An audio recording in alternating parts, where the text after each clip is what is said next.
Miniature, starring Lou Diamond Phillips with Stacy Keach as your narrator, was adapted for radio by Dennis Etchison and written for The Twilight Zone by Charles Beaumont.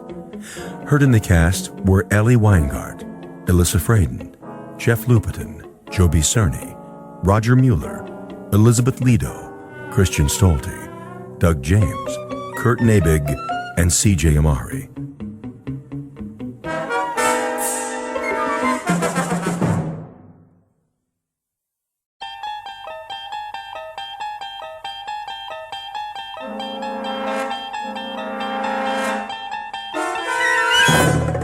You unlock this door with the key of imagination. Beyond it is another dimension, a dimension of sound, a dimension of sight, a dimension of mind. You're moving into a land of both shadow and substance, of things and ideas. You've just crossed over into the Twilight Zone.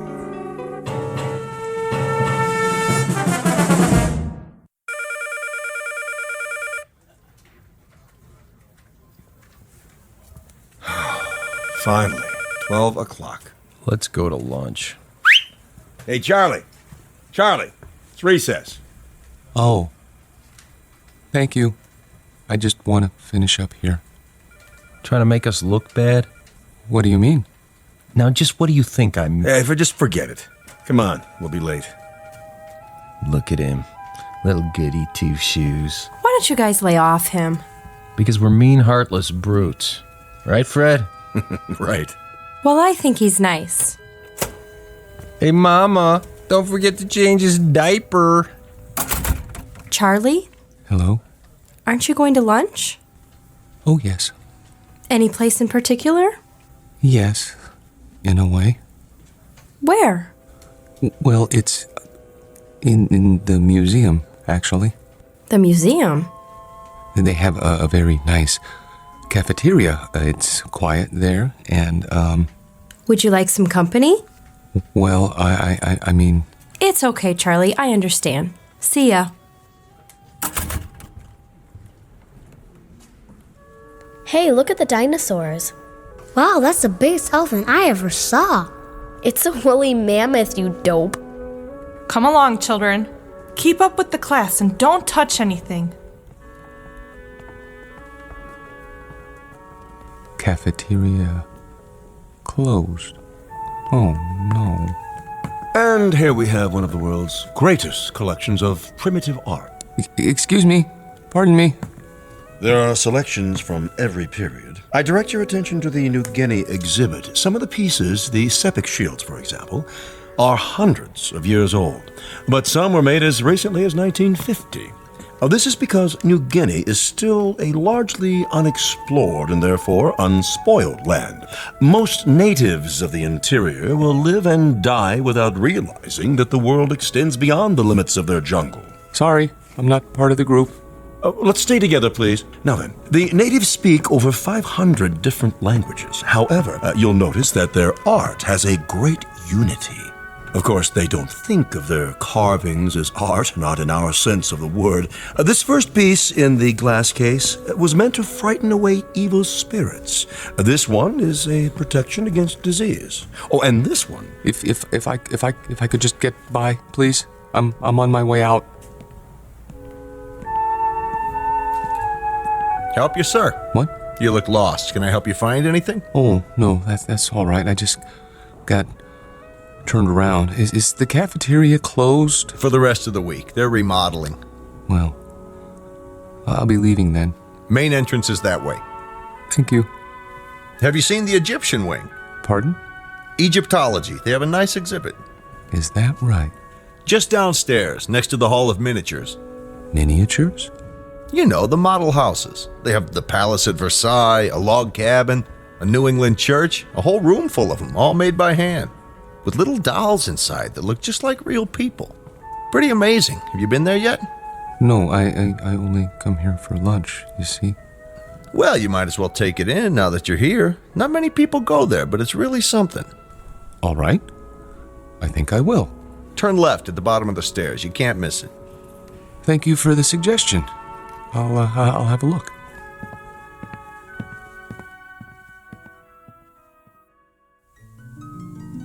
To most of us, a museum is a place of knowledge, of beauty and truth and wonder. Some people come to study, others to contemplate, others to look for the sheer joy of looking. Charlie Parks has his own reasons. He comes to the museum to get away. It isn't really the low-priced cafeteria meal that draws him in here every day. It's the fact that in these cool, inviting halls, he can be alone for a while, really and truly alone, away from his work and from people who don't understand, which includes almost everyone in the world. But Charlie should be careful. He doesn't know it, but there's always a chance he might wander too far and get lost in the Twilight Zone.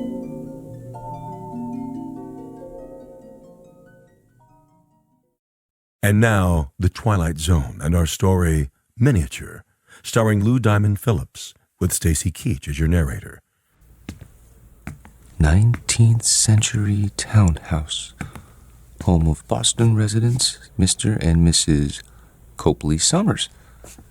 The figure represents their daughter, Alice, and was carved in wood taken from the original balcony.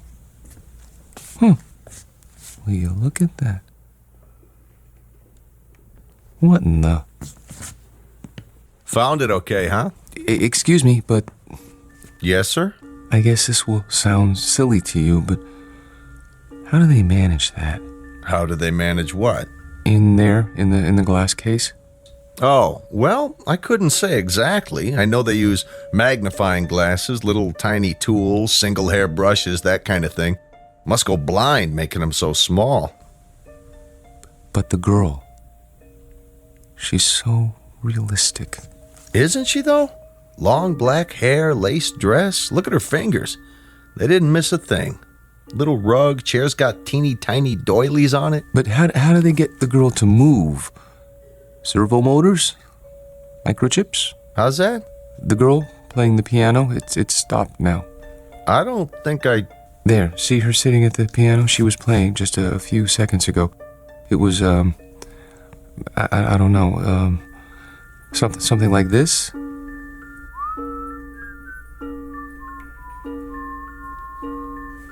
Didn't you hear it when you came downstairs?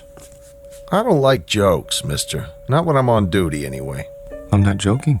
Then you're hearing things. There isn't any mechanism inside that piano, and the doll's carved out of wood, a single block of wood. See the sign? Yes, I know, carved in wood taken from the original balcony. But I could have sworn... Yeah, it was probably some kid with one of those pocket radios. They sneak them in once in a while. But I saw her move. At least I think I did. Well, you know better now, don't you? Yes, I know better now.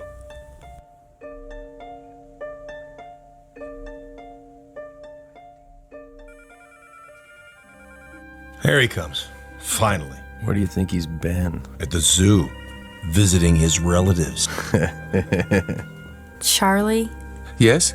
there's a note on your desk. Mr. Demo wants to see you. How do you do, Mr. Dimmel? Yeah, sit down, Parks. I'm sorry I'm late getting back from lunch, sir. Well, I'm sure you have a good excuse. No, sir, I don't. I just let the time slip away. I don't know how it happened. You know, Parks, that's the first sign of humanity you've shown in almost 4 years. I beg pardon? Up to now, you've come and gone like some kind of wind-up toy. Never early, never late, always keeping to yourself. What, don't you like us, Parks? I've never thought about it, sir. Well, think about it now. Do you like your co-workers? I suppose so. Oh, you suppose so. I mean, that is, I don't dislike them. I'm afraid that isn't good enough, Parks. An office is like a team or a platoon. Either it works together or it doesn't. And here, it doesn't.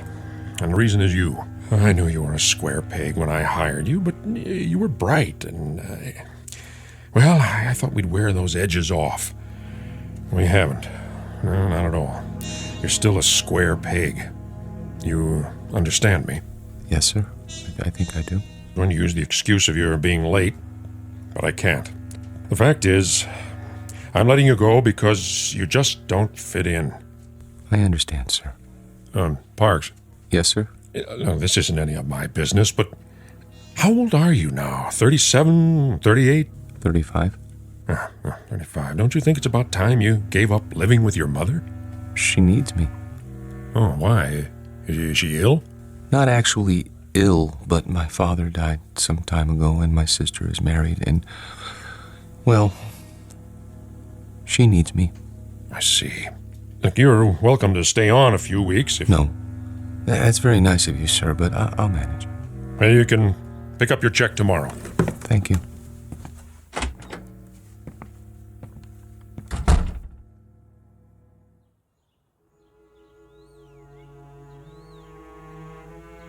He had no right. He had every right, Mother. Hiring and firing people is his job. But why you? He doesn't think I fit in. That's ridiculous. What are you doing? I'm going to phone that man and find out why you're being persecuted. Mother, please, it won't do any good. Oh, Charlie, what's going to become of you? I've worked so hard to bring you up right. Maybe if I'd let your father punish you the way he wanted to. It's all right, Mother. This is just a minor setback. You say that every time. Why can't you keep a job, son? Why do you always end up making people uncomfortable? I don't know. I suppose they blame me. Well, I'm not keeping you here. I know that, Mother. Nothing in the world would make me happier than to see you settle down with a nice girl, raise a family, live a normal life. Please, don't cry. I can't help it. I hate to see you hurt, son. I'm not hurt. Well, you should be. Getting fired. It would have killed your father. It would have absolutely killed him. I'll go to the Employment Bureau tomorrow. Here. Take my handkerchief. Where are you going? To my room. Get me my heart medicine before you do. Yes, Mother. Charlie? Why were you late getting back to the office? I was detained. What's that supposed to mean? Nothing. I was detained. That's all. Open your mouth. Charlie, do you feel all right? Yes, Mother. I'll go to my room now.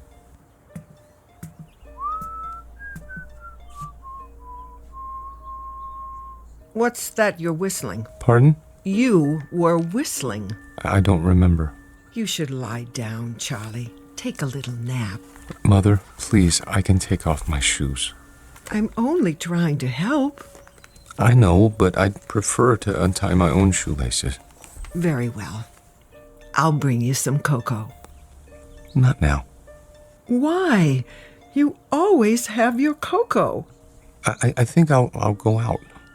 At this time of day, we'll be having dinner soon. I want to get a head start with the Employment Bureau, see if there are any jobs. But they must be closed by now. There's still time. I think I'll walk over. It isn't far. Are you sure you should? Why not wait till tomorrow? Get a fresh start. Do you want anything at the store? Not that I can think of. But... Sit in your chair in the living room. Put your feet up. Are you sure? Try not to worry, Mother. I'll be back in an hour.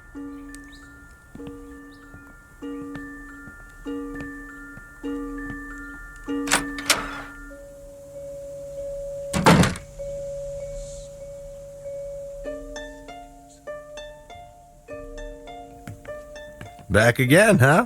Yes. Anything in particular? Is it still open? What's that, sir? The miniature room, you know, downstairs next to Egyptology? Oh, sure. Thank you.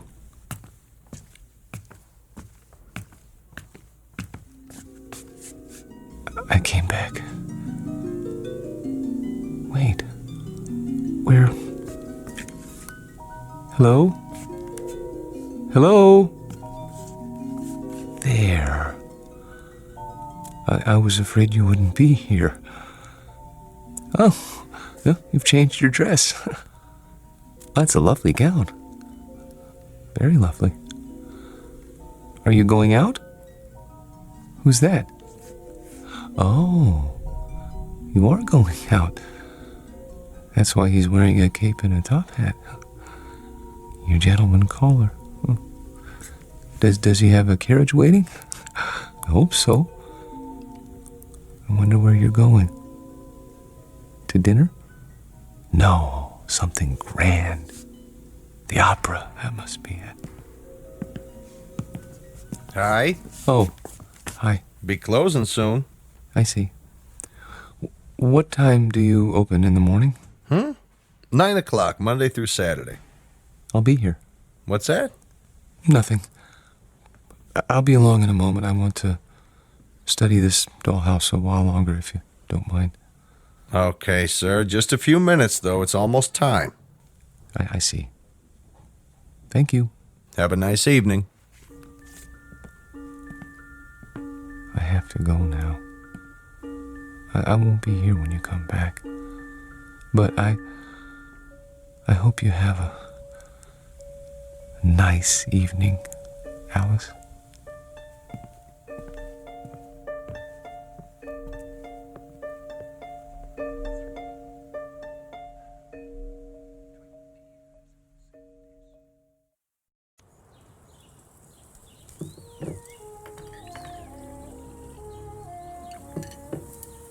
Hey, where's old Charlie this morning? Don't worry about him, buddy. My brother never misses breakfast. Charlie, your breakfast is getting cold.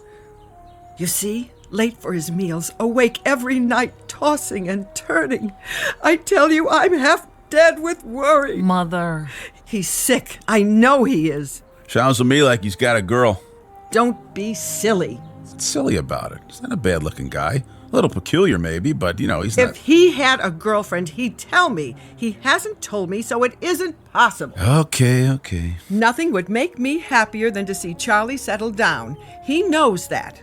I'm not one of those mothers who won't let go of their children. Ask Myra. Pass the butter. Charlie! I'm here.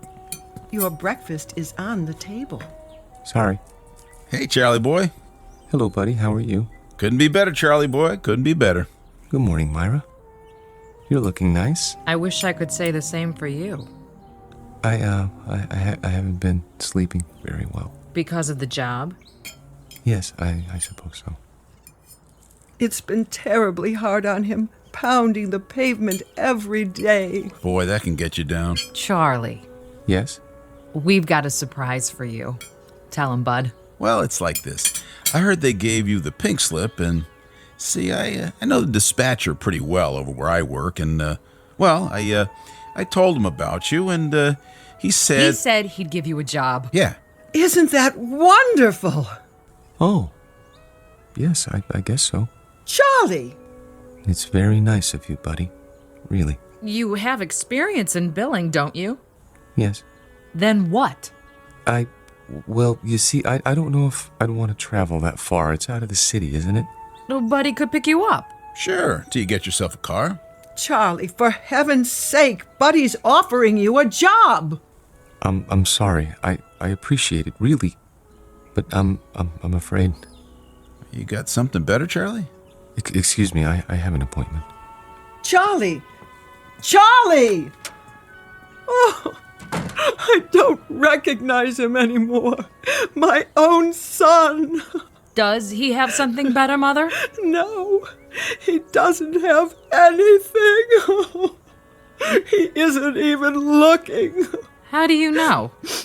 The employment agency called. They sent him on 2 interviews, and he never showed up. Well, then where does he go? I don't know. Like I said, he's got himself a girl. Oh, shut up, will you?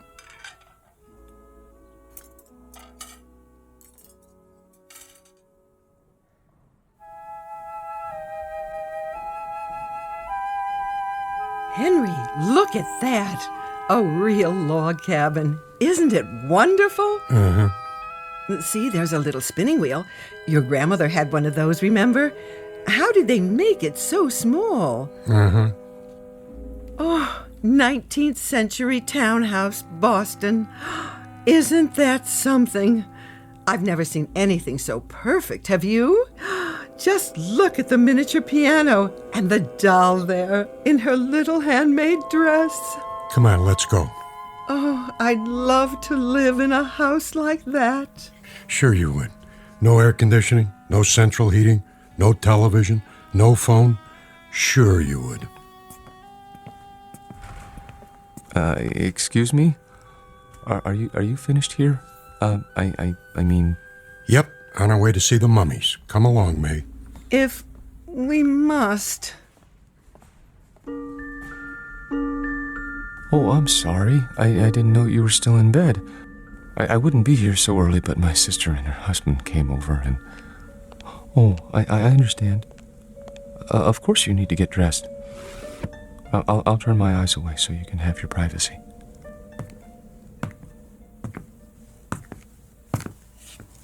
Hi.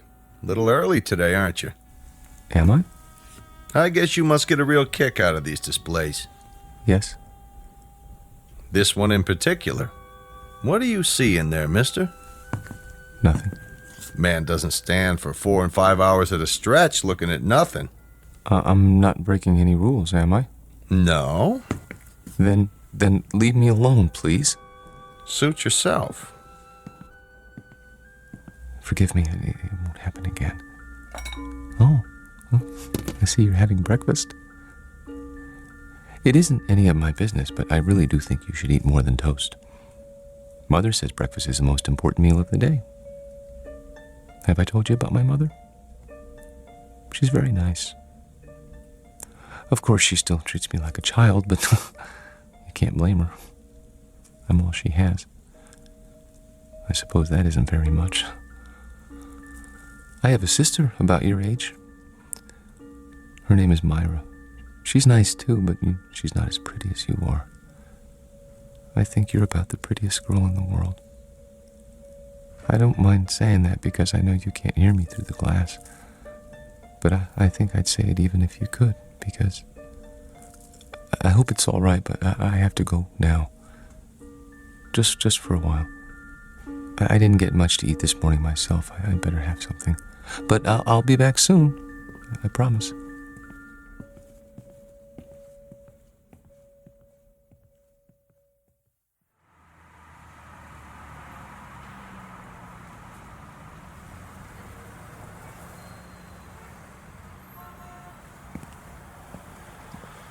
Charlie? Hello, Myra. What are you doing here? Oh, I was driving by. Saw you come out of the museum. That's nice. Well... Buy me a cup of coffee? The cafeteria's closed. Then we'll go somewhere else. All right.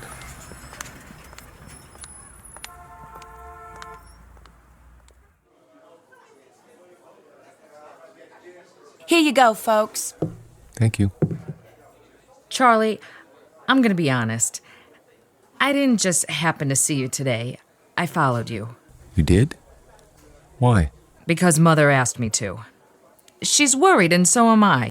You haven't been yourself. No? You go to that place every day? I thought it might be a good idea to improve my mind. That isn't why. I'm your sister, Charlie. I grew up with you, and I know you. You go there because it gives you a chance to be alone. And you want to be alone because you're scared. Myra? Listen to me. This is important. You're over 30 years old, Charlie, but you're living the same way you did when you were 14. Some of it's Mother's fault, some of it's yours. But it isn't natural.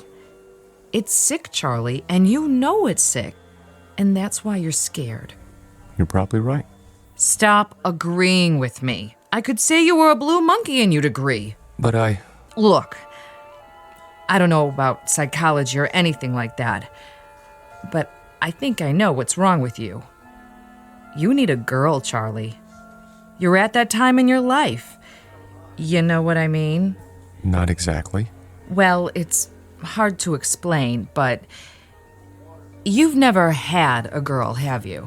Not as such? That's what I thought. Well, we're gonna change that. How? I'll introduce you to Harriet Gunderson. She works at my office, and she's a lot of fun. You'll like her. Moira, please. Charlie, please. This one time try. For me. If you do, I promise I won't bother you anymore. All right. Here's her address. You don't even have to phone. Just stop by, say around 7. And you don't have to buy her dinner. Take her for a walk in the park. She'll like that, okay? Okay. Word of honor?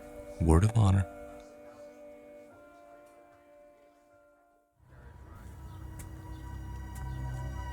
Charlie, Hmm?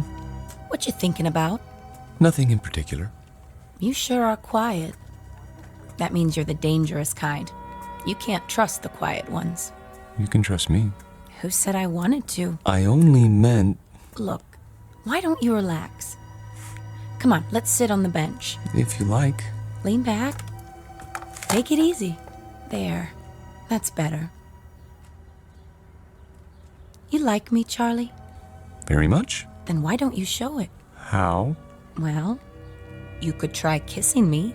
But we only met this evening. Oh, come here. We hardly know each other. Quiet, you man, you. Oh! I didn't mean to push you off the bench. It's just that you surprised me. Sorry, I'll help you up. Forget it, Buster. Just forget it. Tell your sister you don't need a girl. You need a doctor. Wait, please.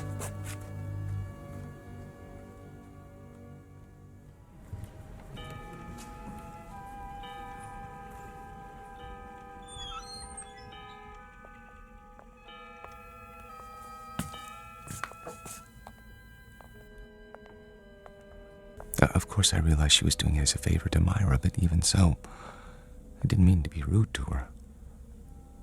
It must be hard for you to believe, but that's the way things are these days. Who's at the door? Oh, it must be your gentleman caller. Wait! Tell the maid not to let him in. You mustn't. Why, he's drunk! Look at him! Run! Run! Don't touch her! Don't lay a hand on her! Stop! He's got to stop! No, let go. Let go, please. I can't help you! The glass is too thick! I need something to break it! Hold on! No! There's a fire extinguisher on the wall! Stop it. Oh, please, you're hurting me. What are you doing? I had to. He was trying to harm her. Hold it right there. He tried to kiss her last night, but she wouldn't let him, so he came back. Don't move. I'm calling for backup. But I had to. He grabbed her and she got away and he went after her. She fainted and he carried her to the bedroom. I had to stop him. You can see that, can't you? Sure, buddy, sure. Put your hands where I can see them. This is museum security. I need a unit over here right away by the miniatures. Better bring a butterfly net and a straitjacket. This one's a doozy.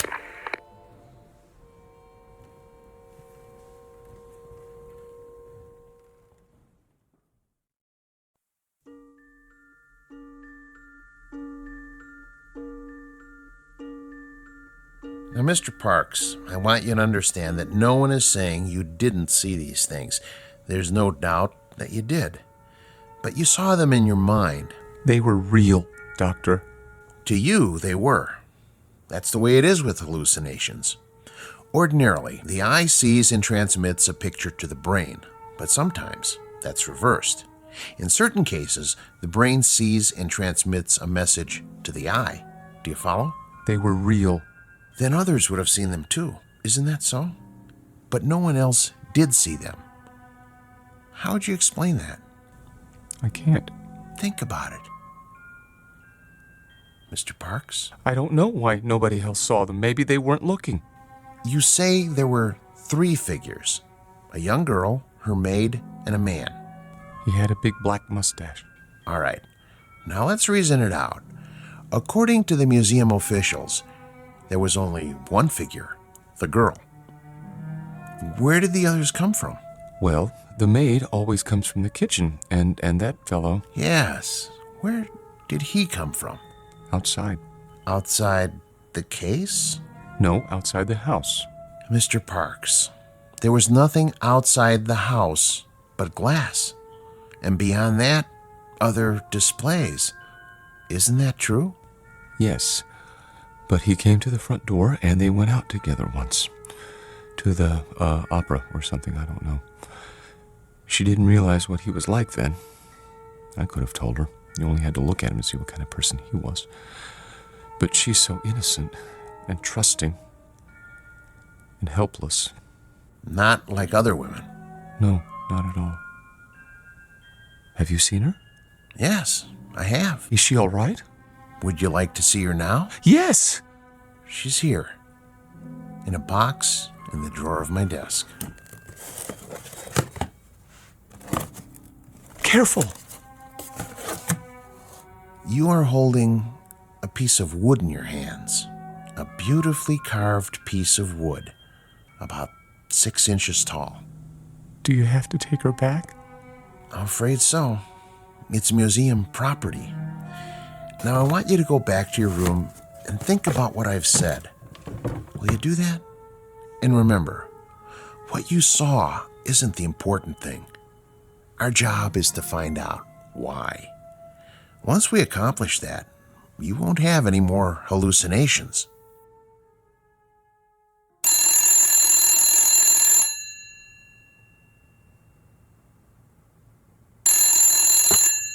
Yes? Oh, yes. Send them in. And ask Dr. Geisner to prepare the patient for checkout. Nice to see you, Mrs. Parks. You remember my daughter, Myra. Hello. Hello, Dr. Wallman. And my son-in-law, Buddy. Hi, Doc. Where's Charlie? He'll be along in a few moments. Is he really normal, Doctor? That's a word we try not to use. Why not? Because it's meaningless. It refers to the behavior patterns of the majority. If 99.9% of the people in this country went to bed with their socks on, then that would be considered normal. And if you didn't... I go to bed with my socks on all the time. Well, what I'm trying to say is don't judge Charlie's emotional health by the degree to which he conforms to other people's standards. Don't expect him to be like everybody else. Then you don't think he's sick? Not now. No. He was when he came here. The constant pressure to be something he wasn't, to act and think and feel the way you wanted him to, instead of the way he wanted to, he was unable to cope with this world. So he created another world. But he knew it was false, so he destroyed it, and with that act, he made his first step toward mental health. Of course, he insisted it was real for a long time, but that's standard with hallucinations. Charlie! Hello, Mother. Myra? Buddy? How are you feeling, Charlie? Wonderful, Doctor. Really, wonderful. No more dreams? I've been sleeping like a baby. Not worried about the girl in the glass case? There was no girl. Just a doll. I know that. And I know what made me think I saw what I saw. Thanks to you. Thanks to you, Charlie. You figured it out, remember? I didn't tell you anything after that first day a few weeks ago. Oh, Charlie, I was so worried. No, Mother. I know you were, but I'm fine now. I'll find a job and everything will be the way it was. You'll see.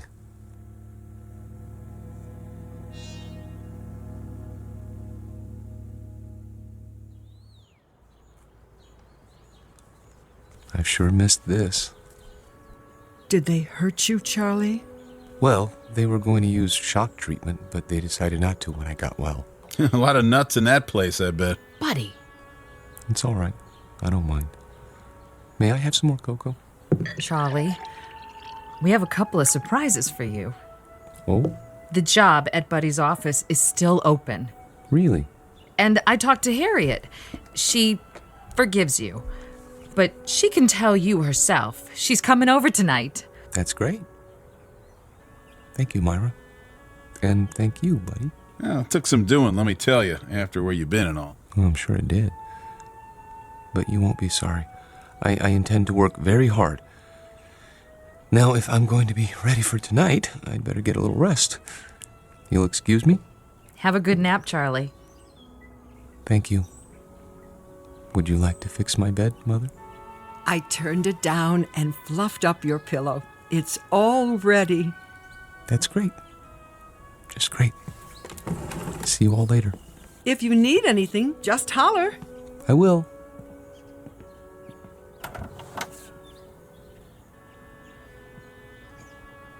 All right, I gotta go by the house. Be back in a while.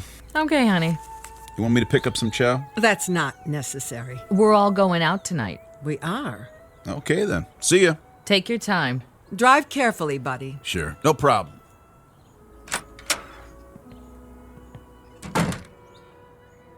It's wonderful having Charlie home. I think the hospital did him good. Shh, not so loud. Don't you? I still don't understand what happened to him. The doctor told you. He didn't tell me anything but a lot of gobbledygook. Mother, I hate to say this, but if you want Charlie to stay well, you're gonna have to let go. What in the world do you mean by that? Just what I said. You don't know it, you really don't, but you're keeping Charlie here in this apartment. You're keeping him from growing up. That isn't true. I've told him 1,000 times nothing in the world would make me happier. No, Mother, that's wrong. And don't go clutching your heart, because it doesn't work with me. There's nothing wrong with your heart. And there's nothing wrong with Charlie that getting out of here won't cure. He's not your baby boy anymore. He's a man. Let him be one. I love Charlie. We all know that, Mother. But if he doesn't leave, he'll be back in that asylum. And this time he'll stay. You don't want that, do you? No, of course I don't. Then you help me tonight, when Harriet comes over. How?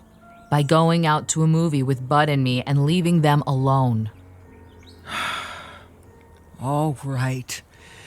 If you say so.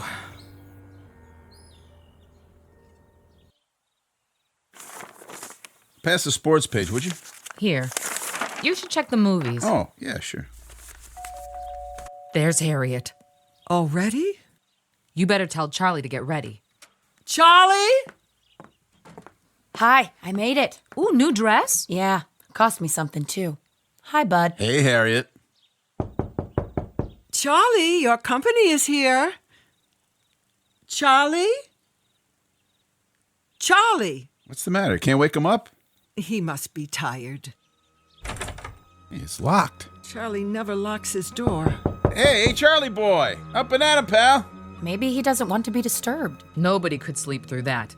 Break it down, Bud. Gee, I don't know. Break it down. Okay. The window's open! Take it easy, Mother. He must have crawled out. Why would he do a thing like that? I don't know. He's your son. Oh, what did I ever do? Mother, be quiet.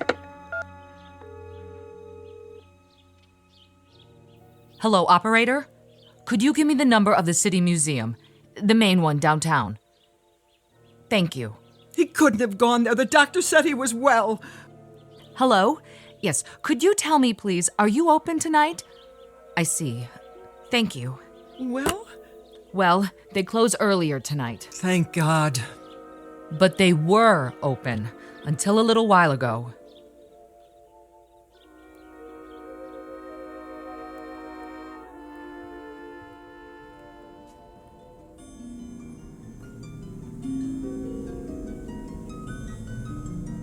Hello.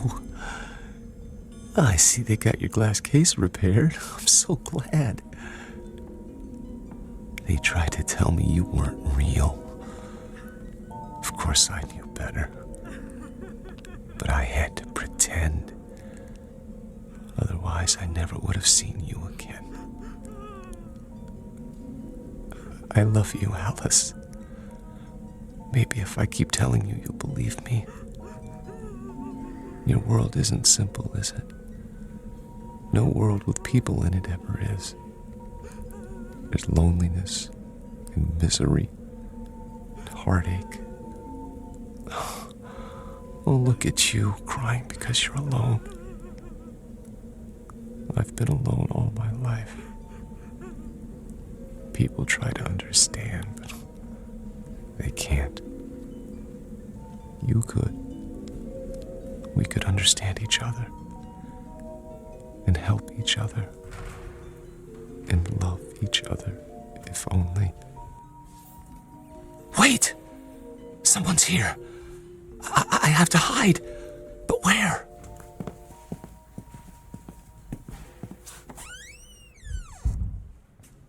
This is where he always went, every day. Are you sure he's here, Doctor? I'm almost positive. Place is empty, I checked. He could have come in earlier and hidden, couldn't he? Where? This place is deader than a doornail. Shine your flashlight over there. What about those Egyptian mummy cases? Say, that one isn't supposed to be open. Could a man hide in there? I guess. Nobody's allowed to touch him. It's against the rules. Mrs. Parks, would you do something? Anything for poor Charlie. I'm sure he can hear you, wherever he is. Are you going to take him back to the hospital? I think it would be wise, don't you? Before anything else happens, call him. Ask him to come out. Charlie? Louder. Command him.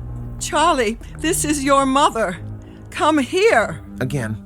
Charlie Parks, you come here this second, young man. You hear me? It's too late. He's not going to listen to you now, Mother. Hey, Charlie boy, let's go. What do you say, huh? Can you turn on the lights? Yeah, at the main switchboard. Do it. We're gonna have to search the whole place. Hey, is this the doll house? That's the one. And the doll, is that her? Yep. Say. What? There's two of them now. A man and a woman sitting on the piano bench. I don't remember that. All right, let's start looking. Yeah. I'll get the lights. Charlie! Charlie, please. This isn't funny. Yo, Charlie! Come on, Charlie!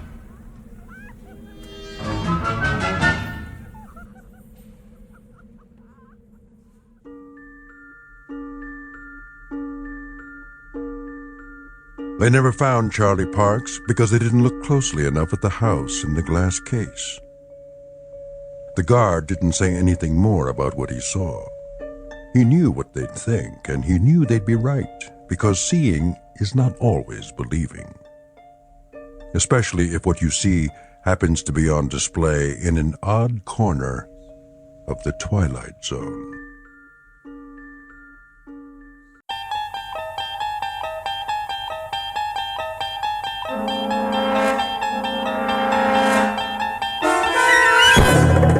You're traveling through another dimension.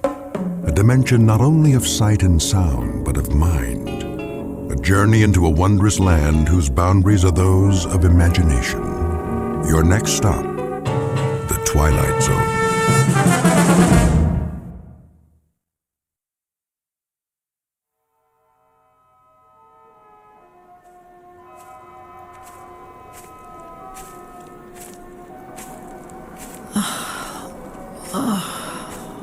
Я така змучена. Я голодна. Нема людей. Нікого іншого нема. Нема звірів. Нема птахів. Я не знаю, як довго я вже ходжу. Кілька день, я думаю. Тут запах смерти. Що це є? I can't see it through the vines. Oh, a town. I hope they have some canned food. They'd better. I haven't eaten in I can't remember how long. Make sure your weapon's in working order. The first rule for a soldier.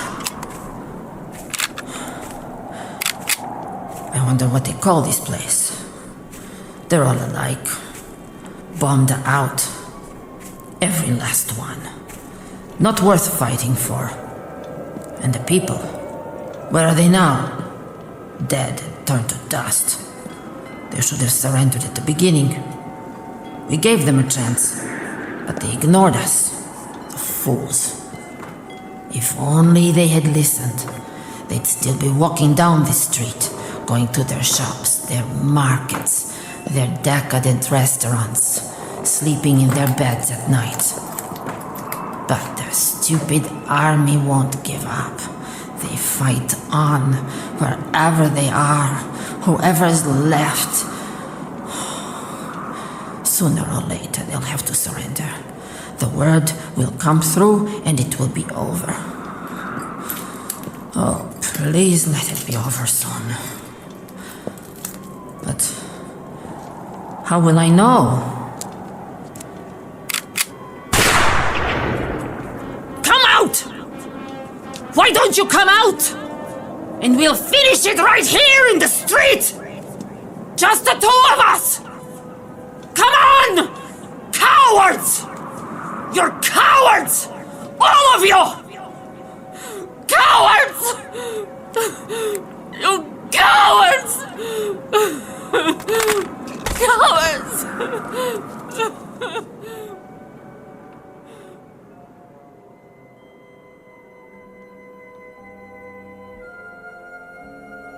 This is a jungle, built by natural forces to honor disuse, commemorating a few eons of nature left to its own devices.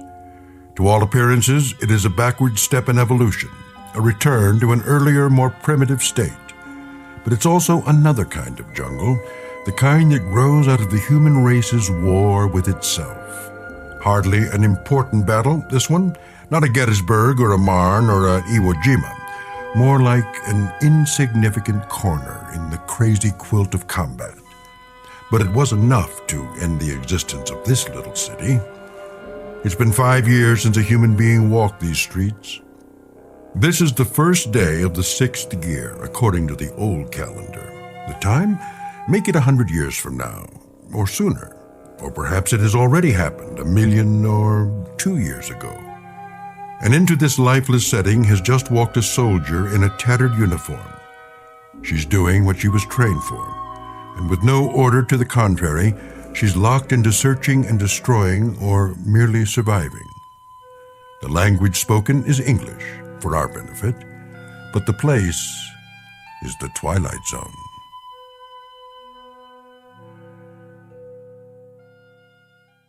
And now, The Twilight Zone and our story, 2, starring Don Johnson, with Stacy Keach as your narrator.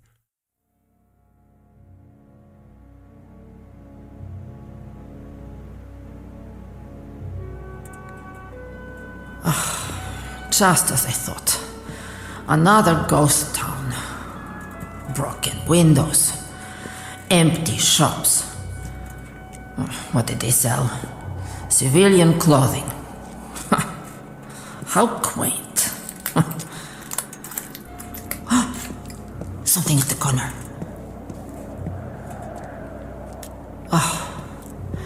An old army truck. But which army?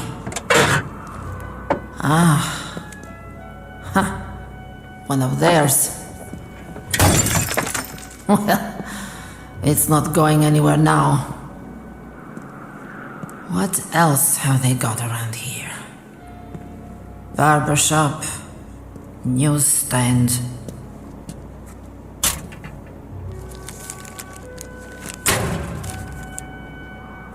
Pictures of the war. Troops landing. Big news. Years ago.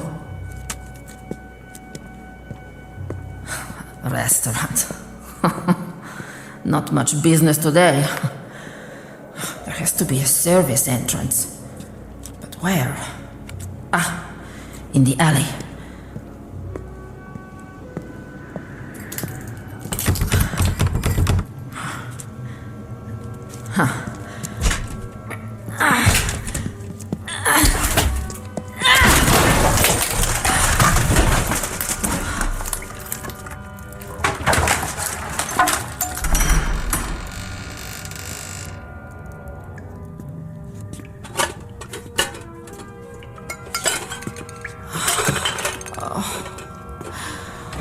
Somebody got here before me. All the cans are empty. Yes! They missed one. Canned chicken. I don't believe it. Canned chicken.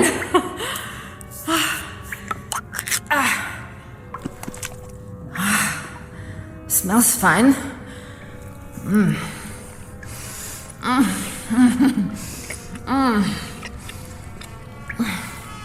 Find something? Where did he come from? My weapon! Кто-то! Не рухайся! Go ahead. Shoot. If that's what you want. Стій тихо, я маю револьвер!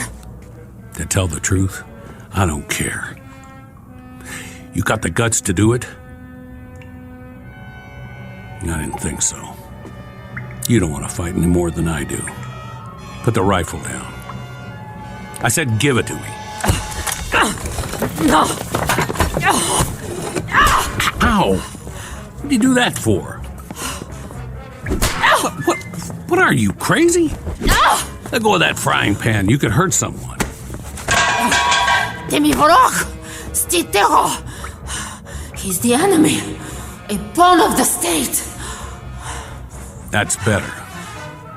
Now, will you please relax? I'm not going to harm you. Got it? If he touches me again. Не торкай мене! Не чіпай мене! Well, now, I don't speak your lingo. But you're either telling me you're glad to see me or go to hell. Which is it? Відійди від мене. Відійди від мене. Лиши мене. Knock it off. I'm just a soldier like you. Nice uniform, by the way. A little ratty, though. Ought to do something about that. Plus, it's the wrong color. Let him have the can. As long as he leaves me alone. He's a filthy, horrible animal. Can't believe there's food. Must have missed it. 1 dozen chicken drumsticks, fully cooked. Safety sealed for your dining pleasure.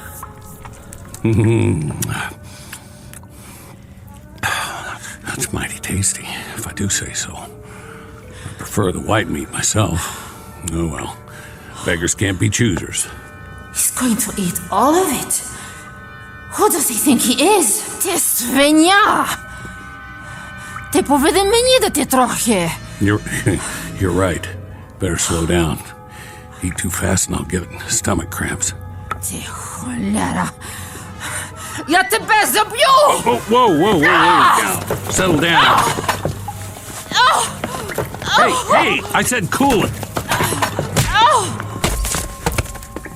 Now stay down for a while. The rest will do you good. There's the menu for today. Well, pretty boring if you ask me. Could use a little something to wash it down. Bottles. Nope. The cupboard's bare. Canteen's nearly empty, too. Stuff dripping out of those pipes ain't fit to drink. Who knows where it came from? You got any water in your canteen? Hey, I'm talking to you. Come on, quit faking it. I didn't hit you that hard. Did I? Out like a light. Hardly anything to her. Skin and bones. Must not be eating regular. Let's see what you're carrying in that belt. One last swallow. Okay, keep it. A few rounds of ammo. What's in the holster? 45 automatic? Not even a 38. Broken mirror, an old comb, and a couple of hairpins. Sorry, lady. I can't use them. Go on. Chow time. Hey, you better eat it before I do. Wake up, I said. For the love of... Ow! Easy. Easy. Now, no more fighting, got it? Eat, invader. What do you want, a printed invitation? Dinner is served. Jaw's not broken, is it? I didn't think so. That's it. Go ahead. Not bad, huh? There you go. Food, good. You follow? Me, Tarzan. You, Jane.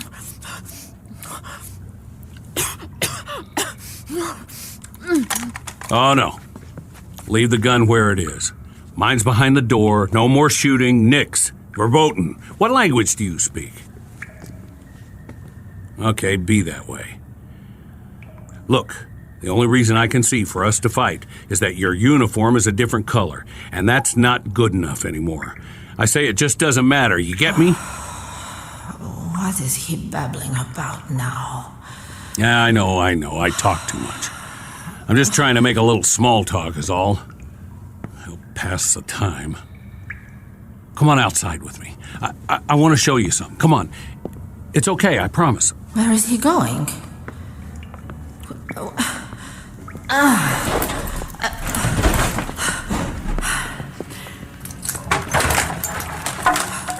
Over here. The street.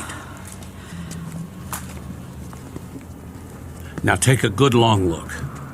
What do you see? Bombed out buildings. Weeds. Torn up asphalt, broken glass, caved in roofs and bullet holes. We're lucky we don't have any in us. And you know who shot up the place?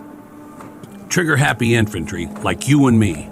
All that firepower, and for what? Nothing here but a bunch of skeletons. Bodies they didn't even bury. The future of city living. Comprende? Capiche? Had to bring your weapon, didn't you? Well, who you gonna shoot? I know. The old ways die hard. I got mine too. See? Same as yours. With a different language and a serial number on the side. Won't you get it? They were all made in the same factory. Somebody wanted us to fight so they could sell these and bombs and planes and missiles and I don't know what for cold, hard cash for the economy when there was one. And now it's over. No more countries or borders or noble causes or dogs or birds in the trees. All gone, blown away. Use your head. What's the sense in fighting? Who's the enemy? Can you tell me that? Hear ye, hear ye. Know ye by these presents that I do hereby declare peace upon the entire world. As of this day, this war is officially over. The silent majority. They never did have much to say. But you heard it, didn't you? So that means the motion passes. A majority of 2. Where are you going? Don't you like my company? I'll admit I'm a little mouthy sometimes, but I can button it. You'll see. Give a guy a chance. You know, I'll bet you're really very pretty under all that dirt. Parlez-vous pretty? Let me see. Trace Belle? Bonita? Oh, I know what you're thinking. Don't worry, I'm not that kind of guy. If I go on blabbing, we'll end up in another fight. If I could just make a better impression. I'm going in that storefront over there. See that red and white pole? They call it a barbershop. Well, they used to. It's about time I got cleaned up. Make a new man out of me. Then we can start all over again. Just don't you run off with somebody else while I'm gone.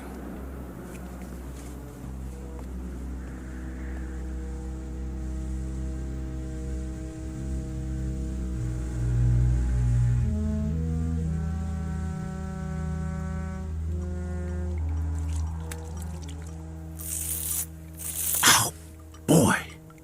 That's smarts. Hi there. We meet again.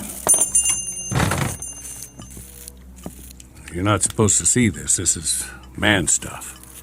But I can tell you it's plenty tough shaving with cold water and a rusty razor. Plus, that's not much of a mirror on the wall.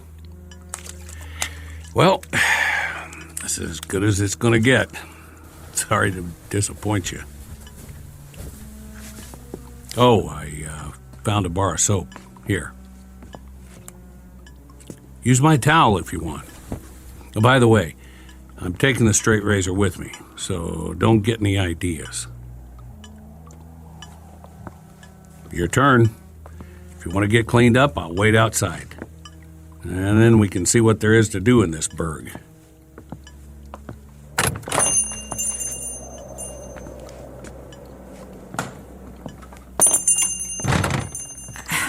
I don't understand a word he's saying.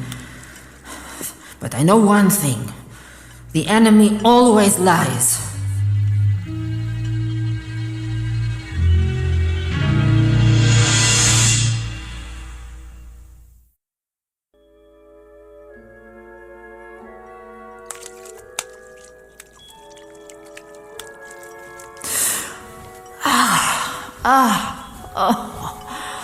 Better. A little. I almost feel human again. What is he doing out there? So violent. I swear, if he hits me again, I'll cut his heart out.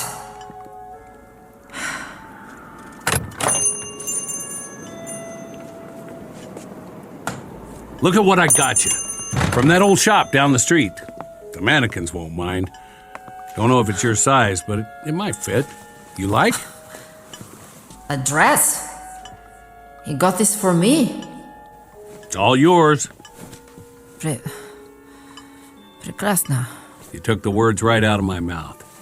Prekrasna. Now, don't take it the wrong way. It's not like I'm giving you a present or anything. I just thought if we're going to do the town, you might feel a little better. Try it on. I'll turn my back. Well, it's a little large.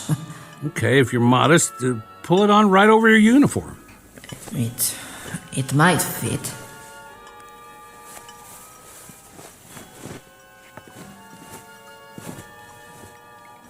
Some kind of evening dress.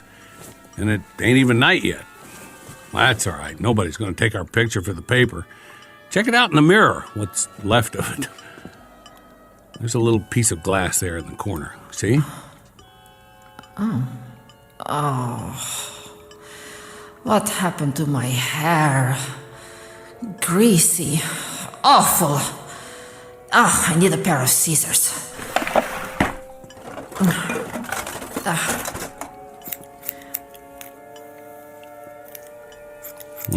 This could take a while.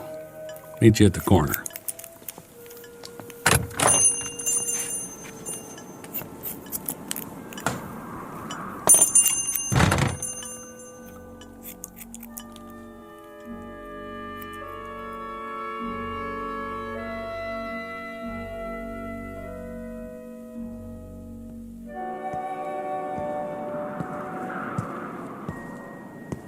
Well, what do you know? It's a female human. One more thing, though, if you don't mind my saying. You really ought to do something about those army boots. They just don't go with the outfit. Maybe we'll find a shoe store. I could use a pair of tennies myself. You don't have to walk back there. You're not a squaw. Oh, I get it. You want to keep an eye on me. Well, at least we don't have our weapons. It's not polite to shoot people in the back. His words are so coarse. What an ugly language. Uncivilized. I used to live in a town like this. Close enough. Houses on the side streets. My folks had one just like that one. See it through the vines? I'd walk home after school, stop in at Old Man Wilson's for an ice cream soda, or the mom and pop store. What is he raving about now? He never stops. Telling me his life story, probably. As if I cared. Or sometimes I'd hang out at the park. I bet they got a park around here. Of course, it'd be overgrown by now. have to hack your way through it with a machete. But it's my duty to keep an eye on him. He might be a sniper or a saboteur.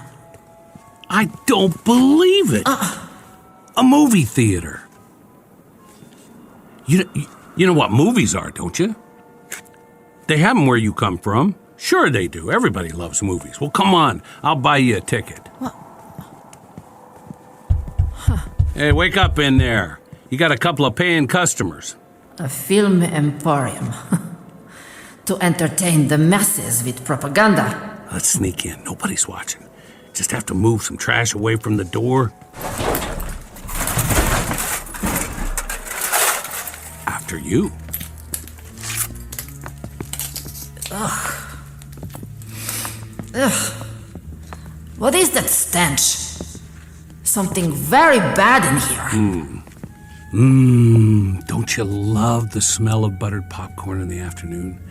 Reminds me of cholesterol. You want something from the candy counter? I'll see what they got.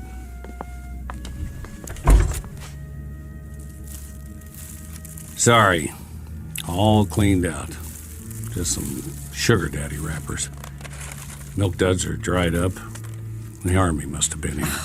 What did he find? Hard candies. I like hard candies. Well, even that junior meant. We better grab a seat. Wonder what's playing. There's a poster for coming attractions. My favorite general and Furlough Romance. Couple of winners, huh? And some guy. Look at the medals on his chest. And her. I didn't know they had uniforms with miniskirts.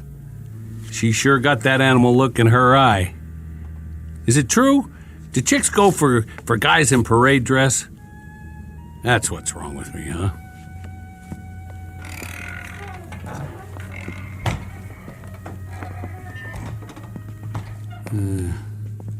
Not so bad.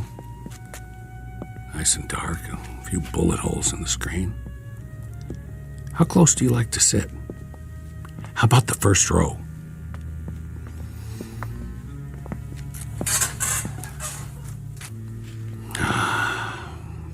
I spent plenty of Saturdays down front. All kinds of flicks. Used to be comedies, western, science fiction, and horror movies. I liked those. A mummy walking around, or an old house, maybe some vampires, or a killer with a knife. Always something like that, or zombies. They were the best. But you know something? Me, I don't care if I ever see another zombie again. It was all fun and games back then. Special effects, makeup. Not like the real thing. I don't know about you, but I'll take a comedy anytime. The old ones especially. You ever see Laurel and Hardy? Nah, you wouldn't. They were the kings. A skinny guy and a fat guy back in the 20th century. The fat one would get so mad. One time they had to carry this piano up the stairs. Must have been 100 of them. They kept dropping it. And it would slide back and they'd have to get it and bring it up again. And then would they finally... The movie theater. I remember. They showed us films of enemy forces, invading and attacking all over the world, burning and looting, destroying everything in their path. Like locusts, like a plague.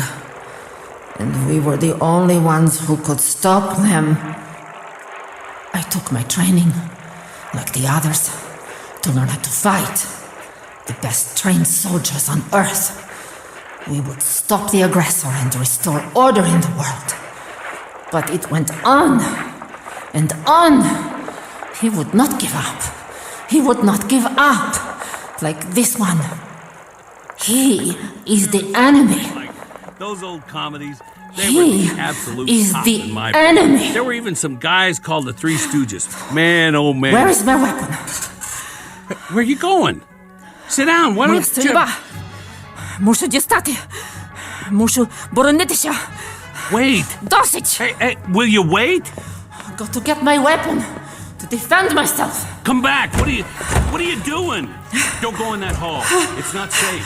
I'm telling you the truth. Rats live in these buildings. You think I'm lying? Hey, whatever your name is. I've got to get out. Another door somewhere.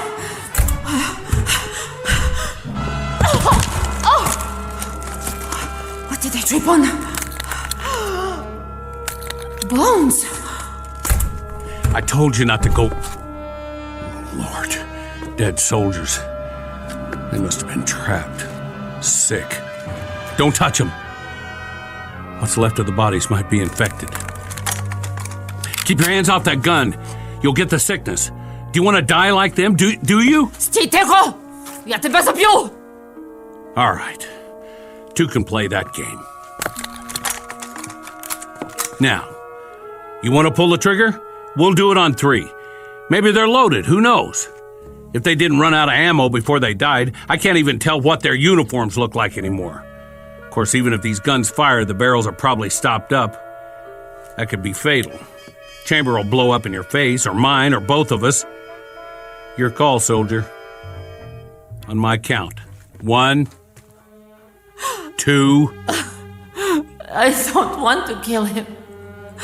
I don't want to kill anyone. You made your point. You're tough. Me? I don't want to play. Watch what I'm doing. I'm setting this gun down again, where it belongs. With the dead. You see? Nice and slow. Now I'm going to turn around and walk out of here. If you still want to shoot, shoot. Thanks for the movie date. It was fun while it lasted. Я слаба. Я слаба. Я не можу. I'm weak. I'm weak. I'm weak.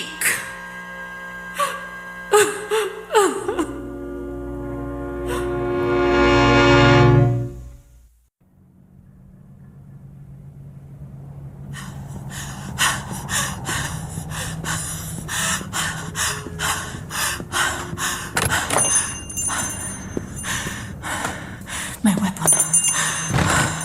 I know this one works. I've broken it down every day, cleaned it, put it back together, like the troops at the movie theater did once. They were from our side. I could tell. Without this, I'm nothing. I'm not big or strong. I can't run fast. And I don't know how to get back to my company. But with a weapon, I can survive.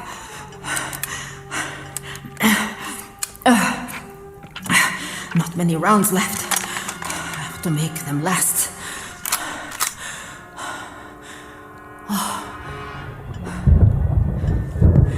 Oh, great.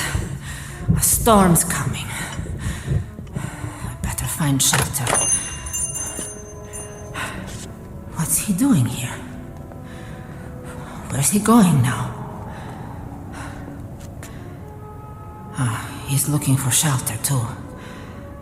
Someplace without holes in the roof. Why doesn't he hurry up? I've got to get out of here before it gets dark.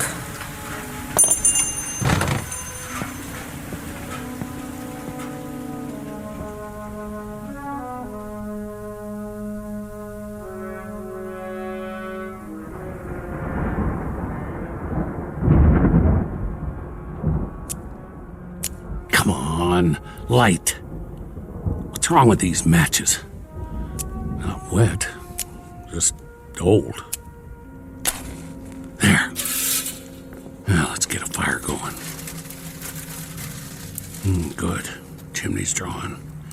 House isn't damaged at all. And they left tons of newspapers. Find some wood, it'll burn all night. Furniture should work.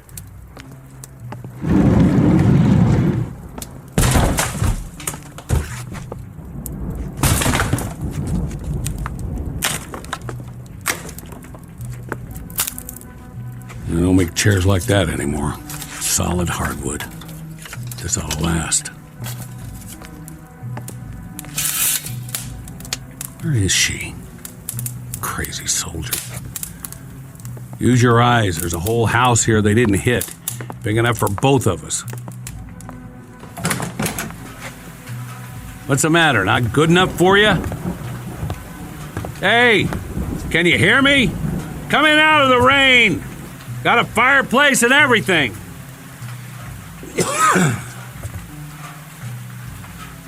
All right. Stay out there and fight your war. I'll buy your lonesome. Sleep tight!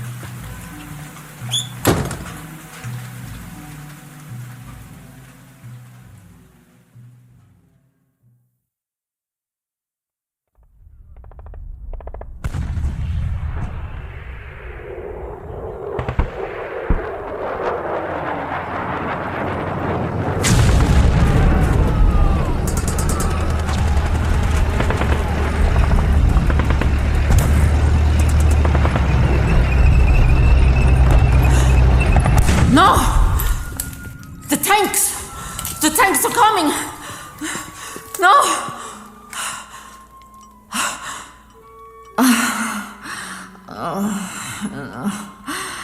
No, a dream. No, that's all. A dream. Always the same. Good morning, mannequins. Hope you slept well. I certainly didn't.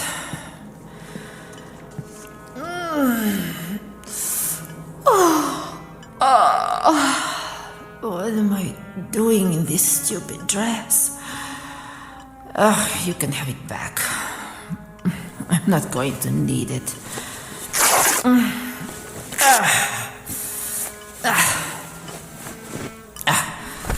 I have to find something to eat. But where? There isn't any place left.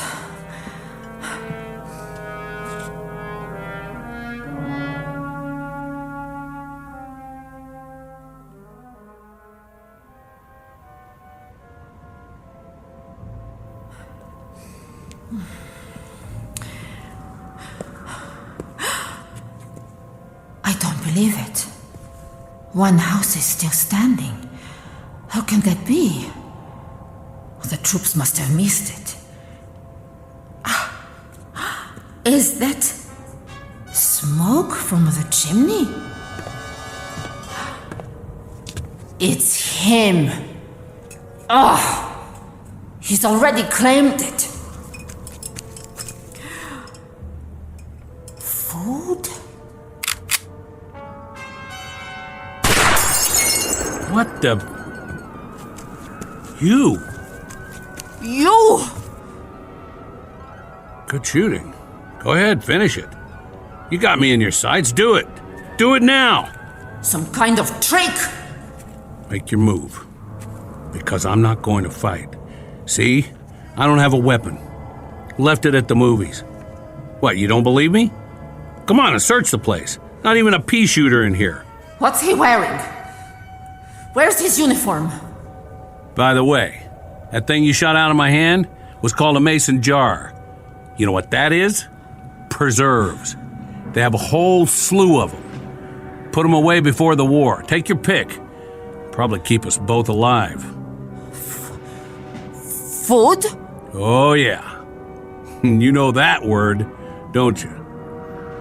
Well, what are you waiting for? Or would you rather starve to death? Hold it a second. Drop your weapon. What? Drop it, I said. No guns allowed. It's a trick. You want to live the high life like me, you have to leave the fighting at the door. Lay your weapon down or move out. This is civilian territory from now on. Food. Please. Here, I'll let you sample the goods. Catch. Nice. Now unscrew the top. That's it. You don't have to use your fingers. There's a kitchen full of spoons and forks. We can wash them in the rainwater. I'll set up a barrel in the backyard. We'll need most of it to drink, though, till it rains again. Yeah, I think it's loganberries. There's plums and figs, and peaches and applesauce, and summer squash. You should see it, a real fruit cellar. Take it easy. It's not good to eat it all at once. You might get a stomachache. Later, okay? I'll put it on the porch. Plenty more where that came from. Where's your dress? What's he saying? You know, dress. The one I gave you. Prekrasna? That's it, Prekrasny. Oh, I didn't ask you. What do you think of my new duds? I found them upstairs. Where did he get that ridiculous outfit? The suit doesn't even fit. The sleeves need to be taken up. Of course, he wouldn't know how to use a needle and thread. There's a whole closet full, men's and women's. The shoes don't fit me, more your size. You should try them on. I wonder if there's a sweater and a good overcoat. And something besides these boots.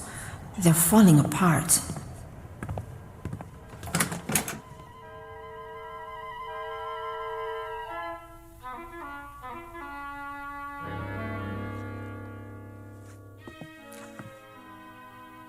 You all right in there?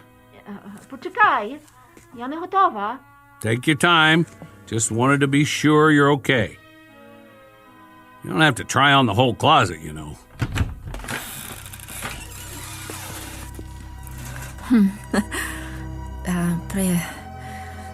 Prekrasna? Whoa! Get a load of you!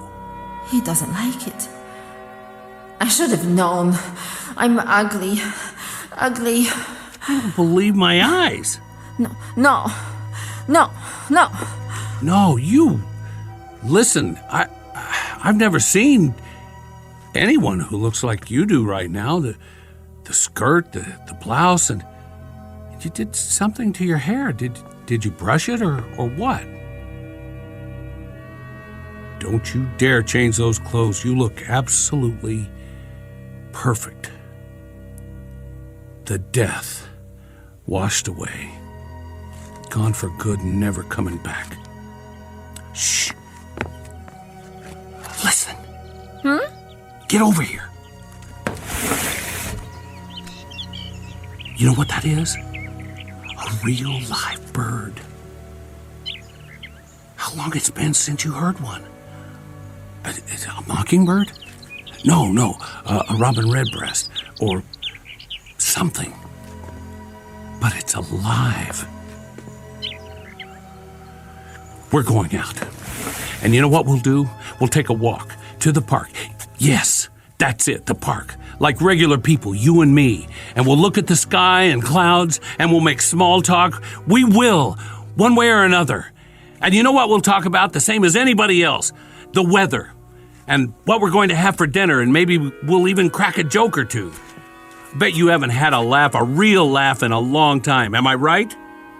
And then we'll stroll back home, taking our time like it's Sunday afternoon.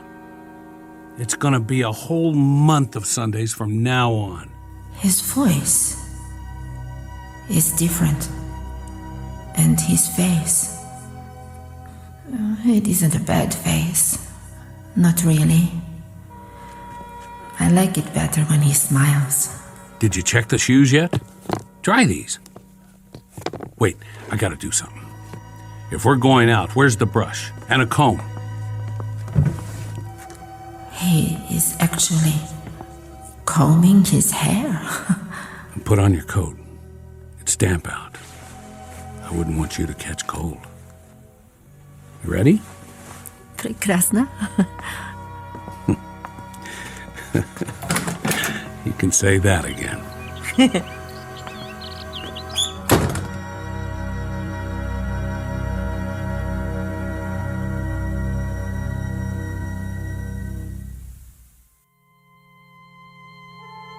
It's easy to talk about the big issues like fear and survival, war and peace, life and death.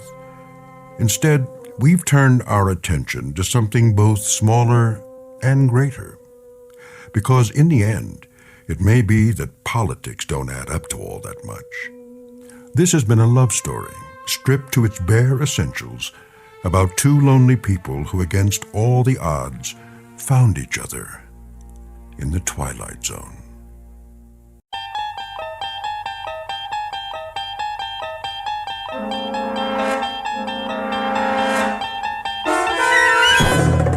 There is a fifth dimension beyond that which is known to man. It is a dimension as vast as space and as timeless as infinity.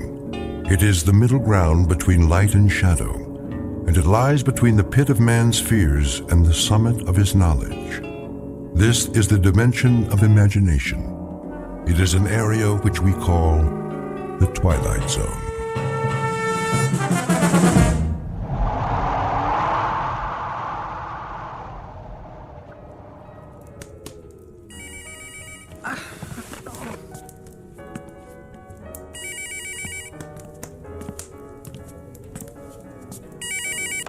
Merry Christmas!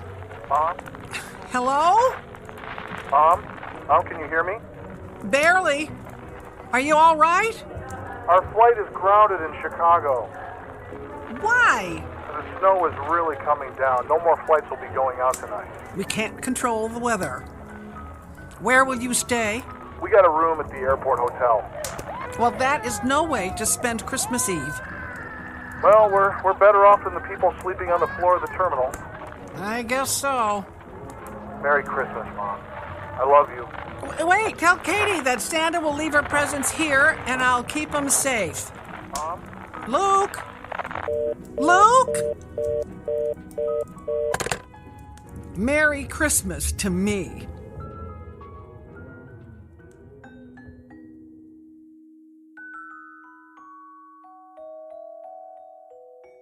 Snowpath, South Dakota. Population 1. One very unhappy grandmother named Martha Waltham, who finds herself alone on Christmas Eve, even though her house looks like a Christmas card, beckoning everyone home for the holidays. Now no one is expected this year. Her only solace will be her Christmas tree, decorated with mementos of Christmases past. The weather has spoiled her plans and cooked her proverbial Christmas goose. But Christmas is a time filled with miracles, and Martha Waltham is about to find out she won't be spending Christmas Eve alone after all, because she is about to meet some very special visitors from the Twilight Zone. And now, The Twilight Zone and our story, Snow Angel, starring Sean Astin, with Stacy Keach as your narrator. And more snow. Get out the snowshoes and the shovels. It's beautiful to look at if you're inside and don't have to go anywhere. And you might not want to go anywhere if you don't have to. And in entertainment today, might as well go to bed. So young and so...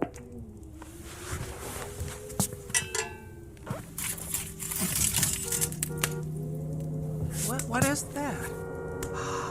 A car? Who'd be coming out here in this kind of weather?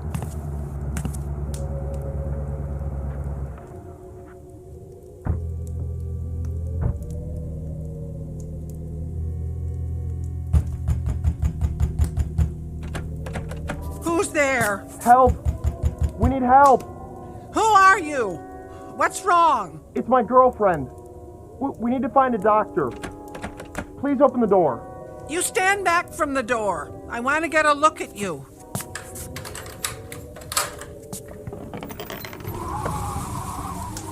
We need help. Please. You're just kids. We got lost in the snowstorm. We were going to the hospital and missed the turn for Sioux Falls. We're almost out of gas. Can we please come in? Sure, come in. Thank you. This is Lisa. I need to sit down, please. I'm a little shaky. Well, go sit by the fire. Pretty cold out there tonight, isn't it? It was coming down so hard, I couldn't see the turnoff.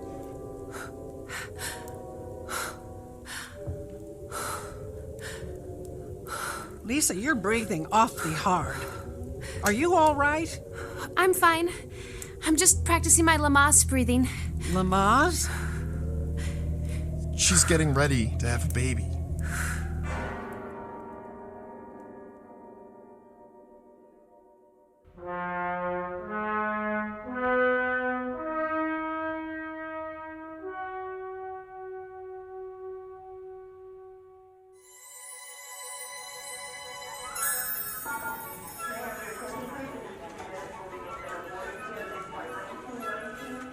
Merry Christmas! Merry Christmas. What do you want for Christmas, little girl? I would settle for a pizza right now. Katie, didn't I say not to wander off? I was just listening to the man play carols. Merry Christmas! Thank you. Here's some money. No, that's not necessary. No, it's Christmas. I'm sure whatever group you're with could use it. Come on, Katie. Merry Christmas. Katie, I doubt that man celebrates Christmas. What do you mean? He's probably a Hare Krishna or something. Didn't I tell you to keep an eye on Katie? I am. I mean, I did. She was just, listening to the hippie guy in the white robe play carols on a guitar. What's a hippie? There are no hippies anymore. Are there Hare Krishnas? No. Yes. Is he one of Santa's helpers? No. Well, why? Mom gave him money. Why did you give him money? To make him go away. He's still there. Look, he's waving at me. Can I wave back? No. Yes. Which is it? Katie, you don't know him. Didn't I tell you never to speak to strangers? Does that mean I can't talk to anybody? That would be safest. That stinks. Katie, don't say that. We're together, and that's what Christmas is all about. Family. So, I can only talk to family on Christmas? Well, just this Christmas. But you said, be nice to everyone at Christmas. Well, yeah. That's the spirit of Christmas. It's a special time to celebrate peace and love. Joy to the world and everyone in it. Even the hippie? Well, yeah. Okay, I got a great idea. Why don't we invite him to our hotel room and have a pizza with him? I don't think so. Katie, you can't. He's a complete stranger. I thought Christmas was for everyone. Well, it is. Mom, where's your Christmas spirit?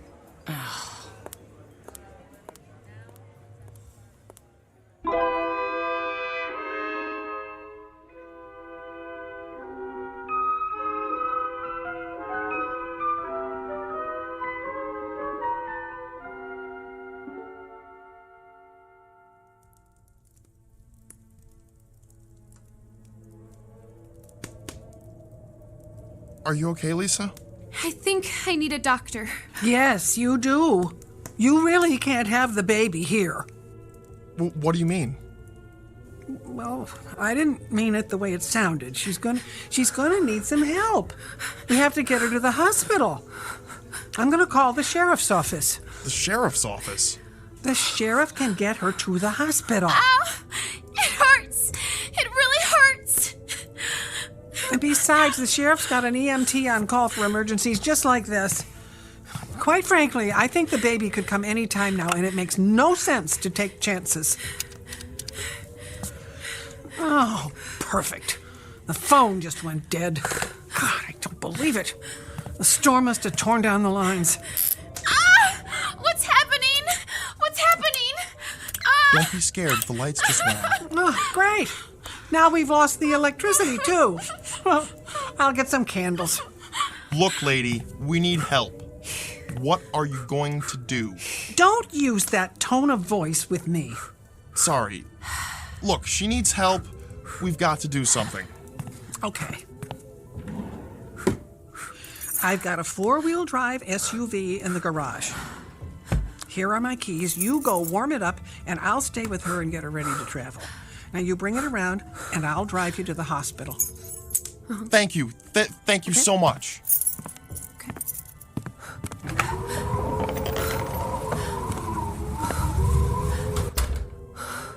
Can I get you anything? My mommy. I want my mommy. Well, I'm sorry I can't help you there. The phone's out and the internet is down. Look, before the night is over, you're going to be somebody's mommy, and you're going to find out how your mommy feels tonight, not knowing where you are. I'm so scared. How old are you? 14. 14. And him? He's older. Ow! Oh, keep breathing. How much older? Pretty sure he's got a driver's license, if that's what you mean. And he obviously knows how to drive, so you're probably right. Wait a minute, what's he doing? Wait, he's driving off. Where's he going? I don't know. Well, you must. He's your husband or boyfriend or whatever, isn't he? Well, actually, he's not. What? I didn't think you were married, but who is he? Where did he go with my SUV? I have no idea. What do you mean? I met him at a truck stop in Minnesota. I have no idea who he is. His name is Matt something. I just wanted a ride. Where? I don't know. I just wanted to get away from everything and everybody. This hurts so bad. I'm calling the sheriff. He'll come and get you. I am not dealing with this. No, you have to. The phone isn't working, and your SUV is gone. And I'm gonna have a baby whether you like it or not. I guess you are. Look, don't cry. I'm sorry. Let's start over, huh? I'll help you through this. Can I ask you a question now? Sure. Why do you live out here all by yourself? Do you hate people or something? Well, no. Oh, that one really hurts. Why would you think I hate people? Why isn't your son here tonight? How do you know about my son? Relax. I saw a picture on the end table. I figured it was your son. Am I right? Yes. How come he doesn't live here with you? He went away to college, met a girl, and got married. He started a new life somewhere else. Do you miss him? Yes. So, why didn't you go see him for Christmas instead of making his family come out here to the middle of nowhere? My family comes home for Christmas. But your son's family can't be home for Christmas because they had to come here for Christmas. I never thought of it that way. He and his wife and daughter were supposed to be here tonight, but they got snowed in. So they're spending Christmas in an airport hotel. That double stinks. Now everybody loses. Apparently.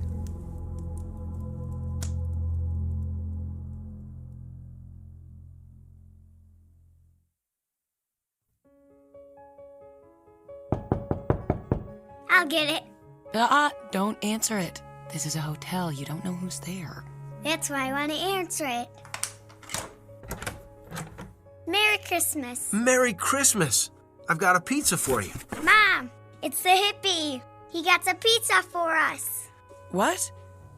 There must be some misunderstanding. Look, I don't know who you are or what's going on here, but... I work for the airline. Here's my ID. Look, he has a name tag with wings, just like a pilot.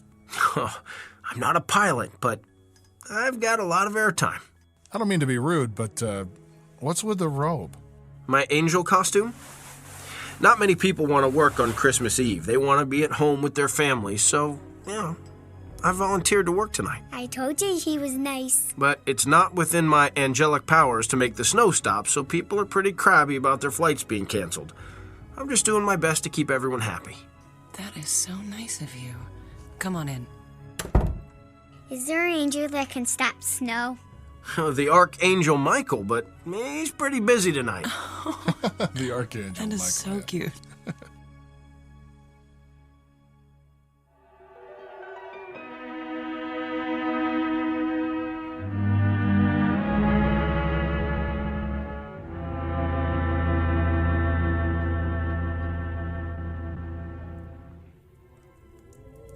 How are you feeling?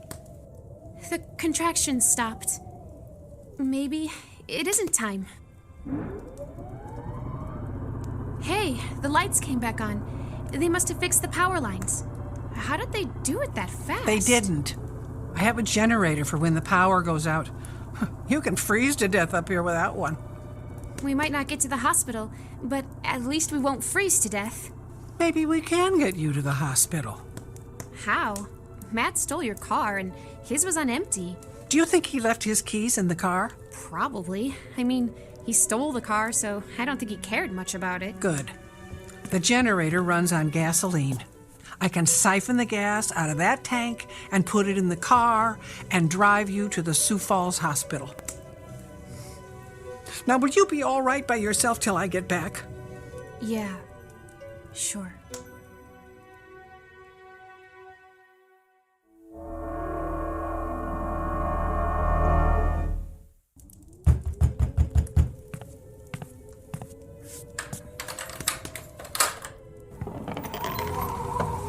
Hi, Merry Christmas, little lady. Is Martha around?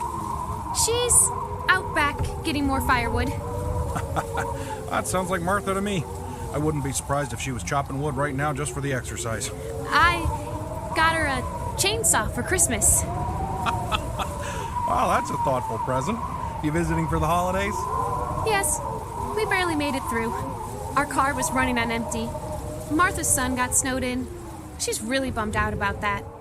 She was really looking forward to the family getting together tonight. She doesn't admit it, but I think she gets pretty lonely out here all alone. Well, tell me about it. Well, at least she's got you to keep her company. So is everything okay? Yep, everything's good. It's Christmas. I'm wrapped up in a warm blanket. I've got a good book. And Martha chopping wood for the fireplace. What more could I want? I'll call her son and let him know you're both okay. Hey, I'm sorry, I didn't catch your name. Lisa. All right, Lisa. You keep yourself all bundled up in that blanket. It's gonna be a cold one tonight. Sure thing. Good night. Good night.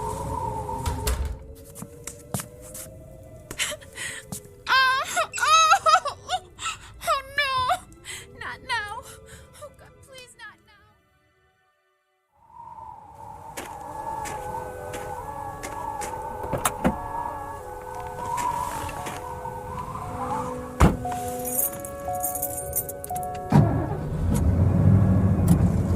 Sheriff, where are you? Copy.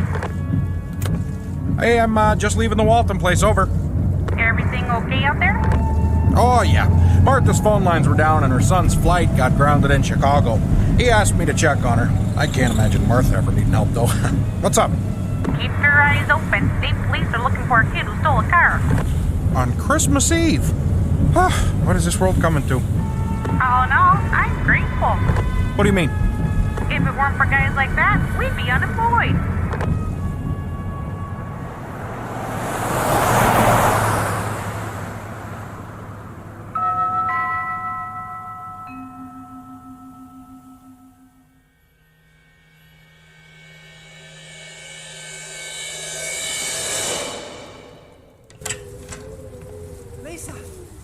Lisa. Okay. I filled the car with gas, and we're in luck. Matt left the keys in it. Lisa? Lisa? Lisa, where are you? Oh, God, oh no.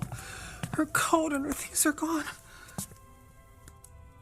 Lisa! Oh, God. There's snow by the front door. God, tell me she didn't go out into the storm. Lisa! Lisa! Lisa!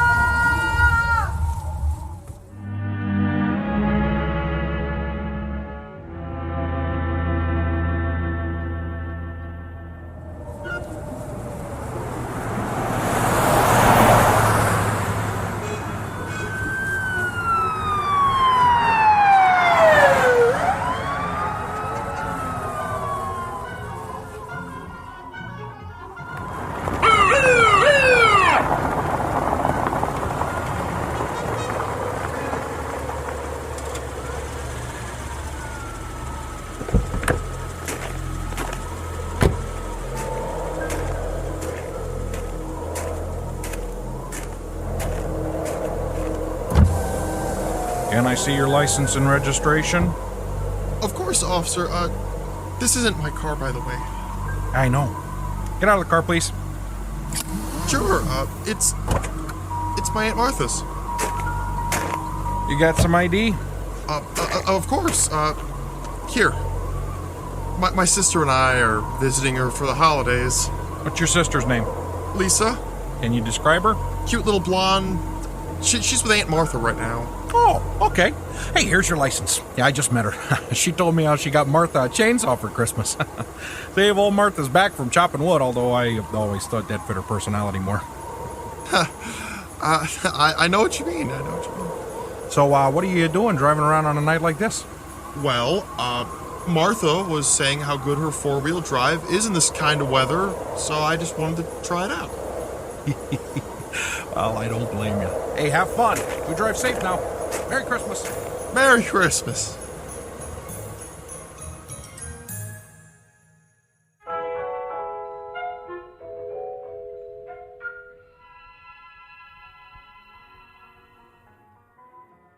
Well, my dinner break is over. Time for me to get back to work. What do you do when the flights are all grounded? Well, not all the flights are grounded. They're not? No. Some flights have to go out no matter what. Passenger flights? Cargo. What's cargo? Packages. Wait a minute. Where's my package for Grandma? Honey, wait. Maybe he can get it on the flight. Honey, no. Well, where's it going? Snow Pass, South Dakota. I bet you don't have a flight scheduled there tonight. Well, you're right about that. I was thinking if it was, a big city or someplace warm. Could you try? I find it very hard to say no to you. Give me the package. I'll see what I can do.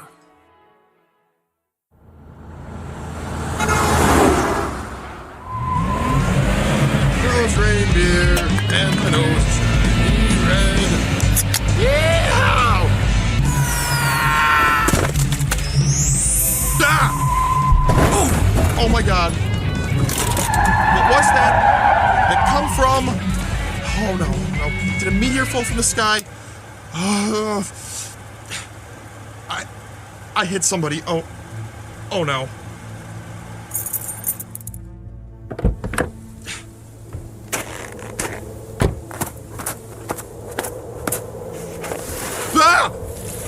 Oh man, I am so sorry, dude. Just lie still. Lie still.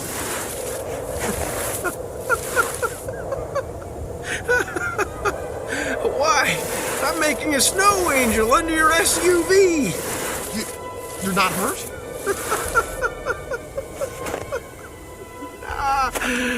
The snow is thick and soft.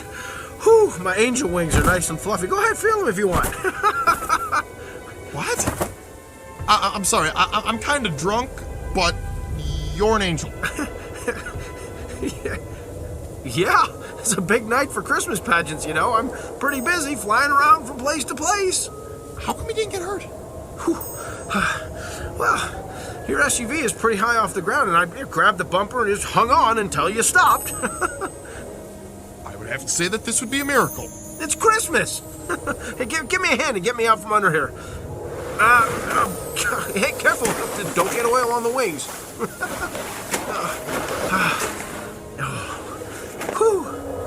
Wow. That's some snow angel you made. It's perfect. Yeah, well, I loved making them when I was a kid. When the truck stopped, it was the first thing I thought of. So I made one. People love snow angels. Just to double check. You're not hurt, right? Absolutely. Nothing can hurt a snow angel. I mean, think about it. When I fell from out of the sky, blam! Did I get hurt? No. You think a little thing like getting run over by an SUV is going to bother me? You did fall from the sky. Well, of course. But yeah, my glasses flew off when you hit me. I can't see very well without them. I think they flew off back there. Can you find them for me while I, catch my breath? Sure. Anything you want. Around here, you think? Nope. Farther down the road by that tree.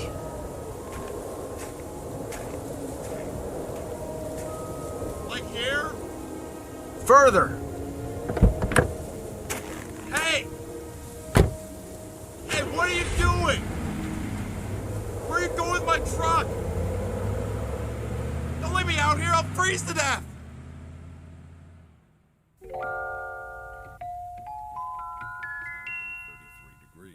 Clear tonight with the temperature dropping to a Mom, do you think he's gonna get that package to Grandma's house tonight?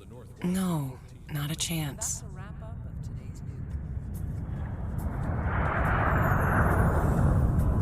What's that sound? A jet just took off. Look out the window. You can see it. Mom, maybe there is a chance. Sorry to disappoint you, but no. Hundreds of flights were grounded. We're going to have a long wait. Maybe Grandma's line is fixed. The phone company barely gets lines fixed on weekdays, and they're going to fix a line on Christmas Eve? Hello? I don't think so. Yes, this is Luke Waltham. You're mommy negativity. No, I'm not. See what I mean? Okay, you got Really? me. Okay. Thanks. Was that Grandma? No, Told you so. it was the airline. They said to pack our bags and come to the terminal immediately. We're the first plane out of here.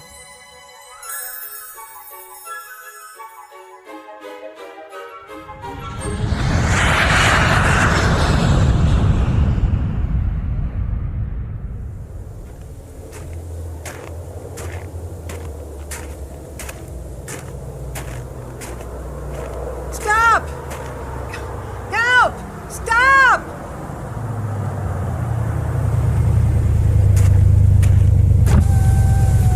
Hey, what's wrong? Who are you? Does it matter? You're gonna freeze to death out here.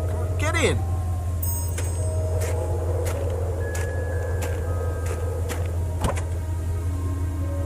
Okay? Yes, I'm fine. You don't look fine. Well, that's because you're driving my SUV. Are you sure? Yes. A young man stole it. How did you get it? Well, I guess I stole it from him. Why? Well, I guess you could say I'm a man on a mission, and I needed it to pick you up. Where to? Well, if it's not out of your way, could you take me home? Sure. I was headed that way anyway.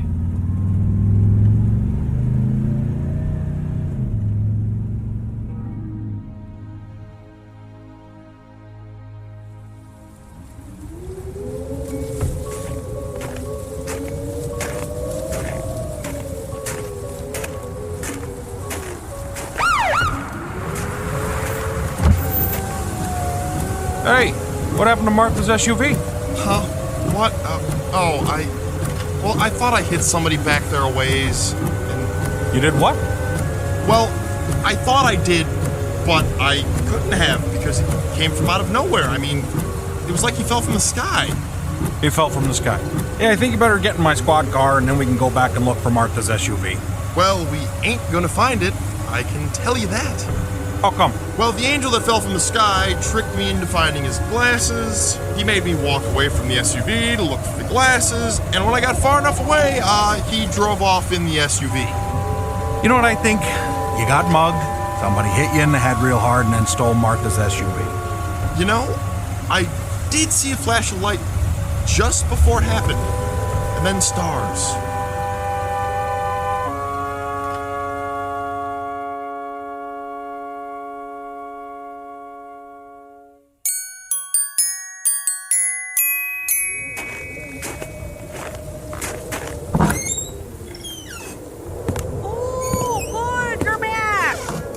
Yeah, we got another car theft. Somebody stole Martha's car. What? Yeah, Martha's nephew's in the car.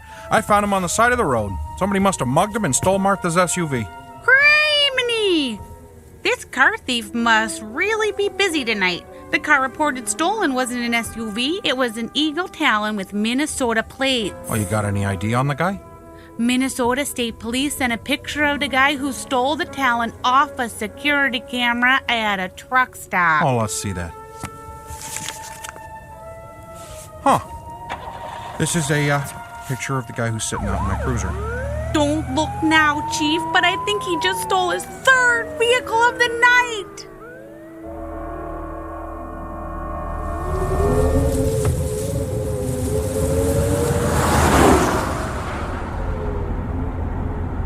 Thanks for the ride home. Do I get to keep my SUV? Or are you going to keep stealing it? Could I borrow it? For what? I'm looking for a girl named Lisa. Her parents are worried sick about her. You know her? I get around. She was here earlier. But I scared her, and she ran off into the snow. I was out looking for her. I know. She's inside. What?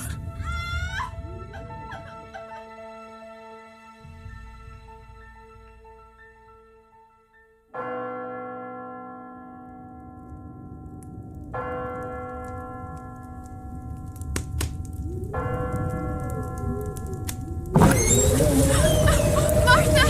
I'm so glad you're back. I need help. Oh, Lisa. Let's get her in the car into the hospital. Just keep breathing. Who are you? Your parents were worried about you. They're not mad at me? No. Your parents will always love you no matter what.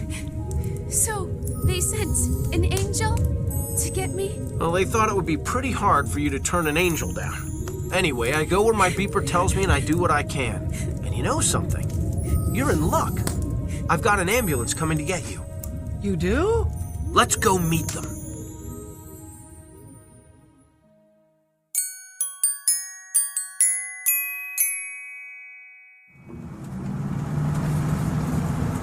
Is this ambulance the only non-stolen vehicle left in the whole county?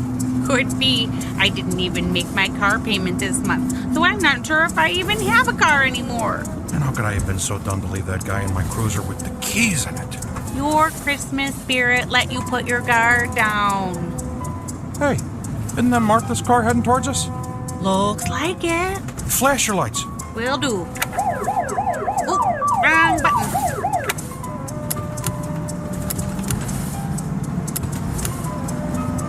Oh, I think you got their attention. They're stopping.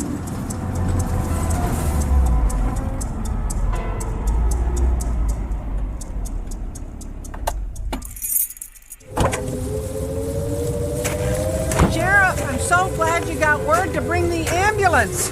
Say what? Lisa's getting ready to have her baby. She's what? I'll go check her, Chief. Well, my phone was out, so I couldn't reach you.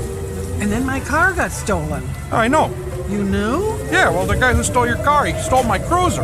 Hey, Chief, quit gabbing and get over here. We've got to get this little girl to a hospital now. She's getting ready to have a baby. What is going on? Come on, let's get her in the ambulance. It's so good that nice man was able to get through to you to bring the ambulance. What nice young man? Nobody called us. We're only driving this because my cruiser got stolen. Get up front and drive. Close the doors and let's get moving. I'll get back to you later, Martha.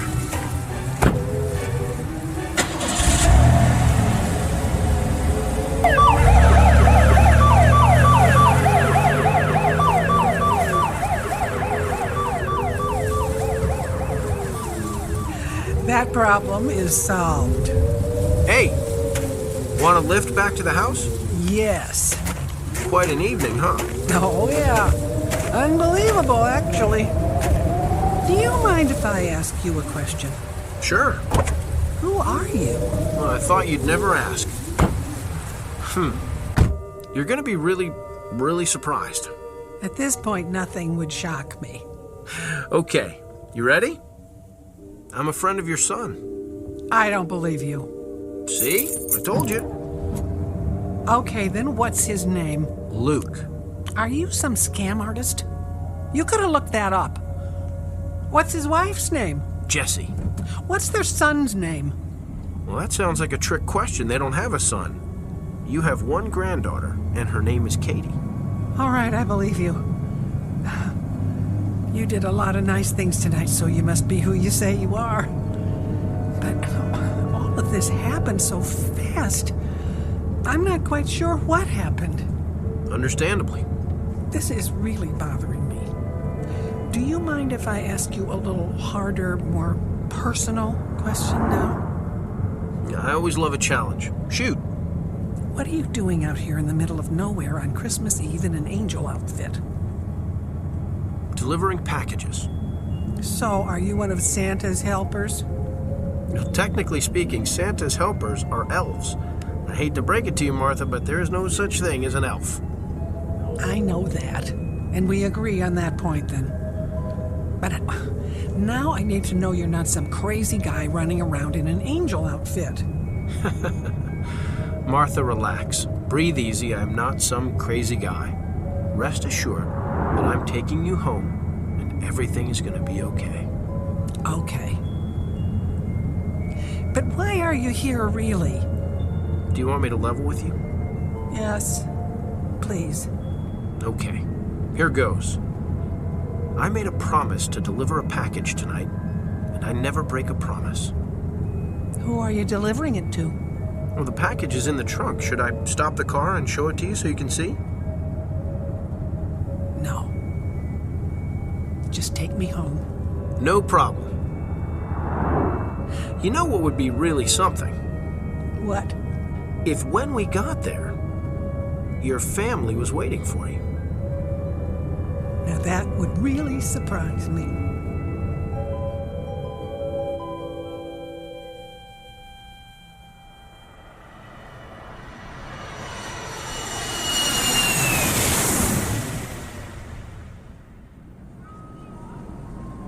Does Grandma live down there? Yep. You think my gift got to her? Yep. Somehow, I got a feeling it did. No more mommy negativity? No more mommy negativity. How come? It's Christmas.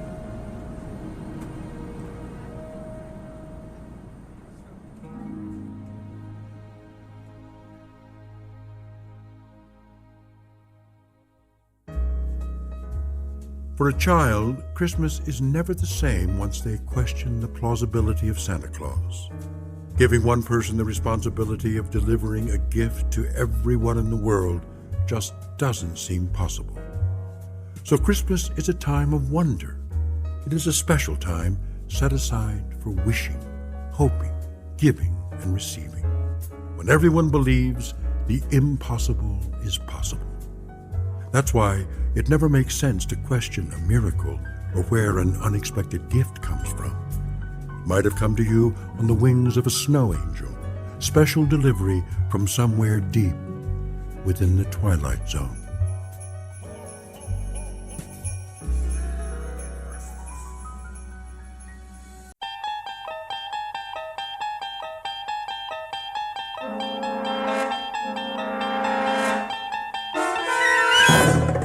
You unlock this door with the key of imagination. Beyond it is another dimension, a dimension of sound, a dimension of sight, a dimension of mind. You're moving into a land of both shadow and substance, of things and ideas. You've just crossed over into the Twilight Zone.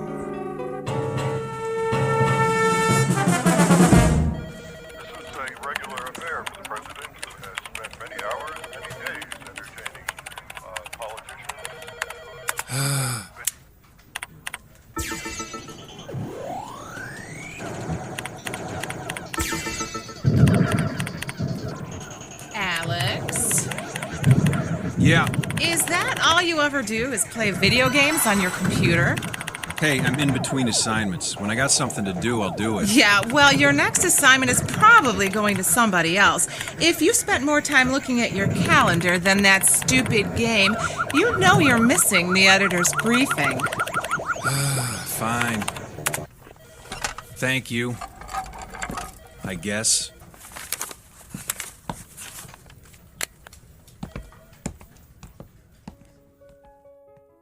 Yeah, I know politicians. Politicians never point fingers at voters. If anything goes wrong, it's either their opponent's fault or sunspots.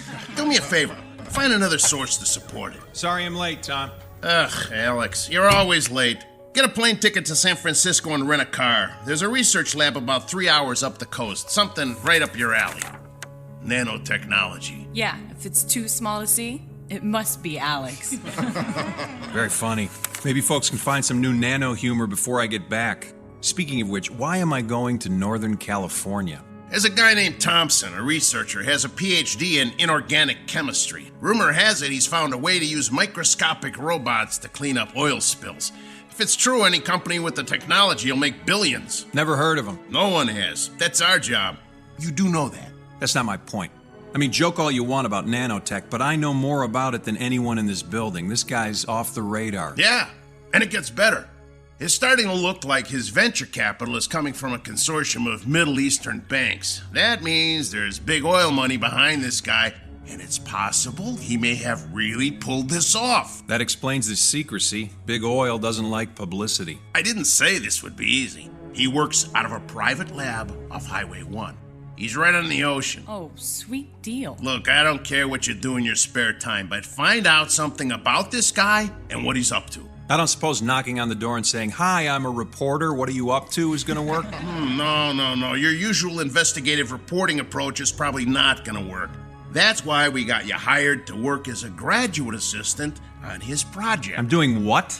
His lab is crawling with graduate students. We created a fake resume for you and got you hired.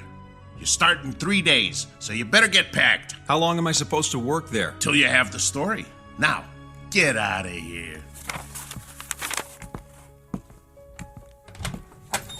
What if he asked me to do something scientific? How do I fake that? He won't. He treats his assistants like dirt. I should feel right at home. He won't ask you anything, and he sure won't tell you anything. You're gonna have to do this the old-fashioned way. Now, go catch a plane. Why didn't I stick with restaurant reviews?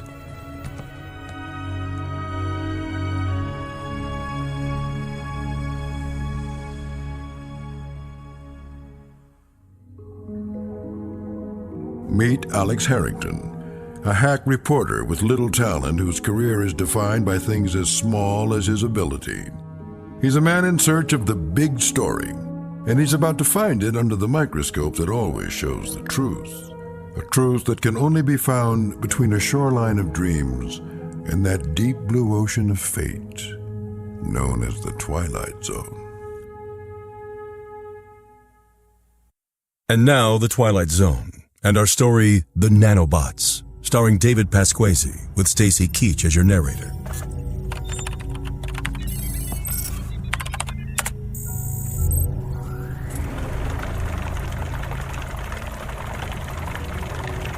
That's good enough for now. Alex, can you shut off the agitation? Yeah, right. It's this switch, isn't it? Yes. Sorry. What's in there today? A blend of motor oil, axle grease, and kerosene. Ah, the sludge du jour. Very funny. Tim, ready for release? All ready. Okay, let him go. Commence release now.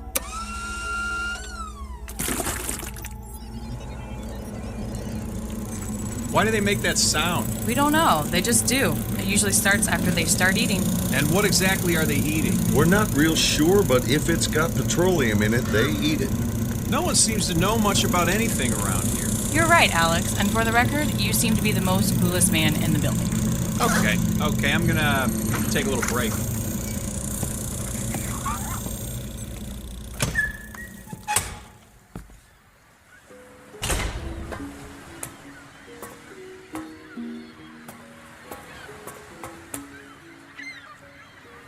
Beautiful view, isn't it? Oh, sorry, I didn't see you coming.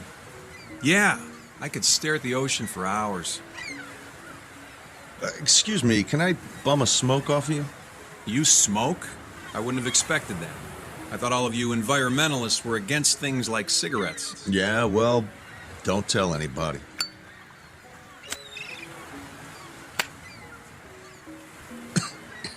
I thought so. You're not really a smoker, are you? I guess not. I just wanted to talk to you. Hey, you don't have to start smoking to talk to me. You don't seem to be real happy here at the lab? Hey, with the exception of this little balcony where I can steal a smoke, well, there's not a lot going on around here. I like it up here, too. You know, this used to be a naval observatory. It was built in the 30s. Oceanographers used to come up here and study wave action, riptides, and current. And now it's the designated smoking area. Actually, smoking isn't allowed anywhere on the property. Welcome to California. Some of the other grad students are wondering if you're going to stay on. I mean, you really seem dissatisfied about things. Yeah, well, after 4 weeks, I was hoping I would have made a little progress. Sorry about messing up those statistics. It's never really been a strong suit for me. That's okay. How long have you been working with Dr. Thompson? About a year now. Every graduate student wants to work with him. It's a chance to make a difference. Is that why you came to work for him? Yeah, something like that. Let me ask you something. Does he ever tell anyone anything about what's going on? Eventually. Eventually he's had to tell all of us a little bit about what he wants to do, and we've been able to understand pretty well the incredible potential for his technology.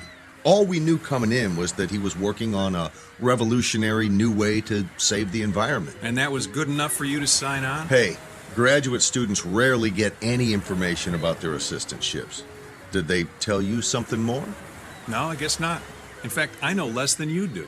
Can you fill me in? Look, I'll tell you everything I know on one condition. I'm listening. Well, it's why I wanted to talk to you. Do you want to join us? Hey, in case you haven't noticed, I joined you a month ago. That's not what I mean. There's a group of us. We know what's going on here, and we've decided to take action. So you want to blow the lid off this operation? What are you talking about?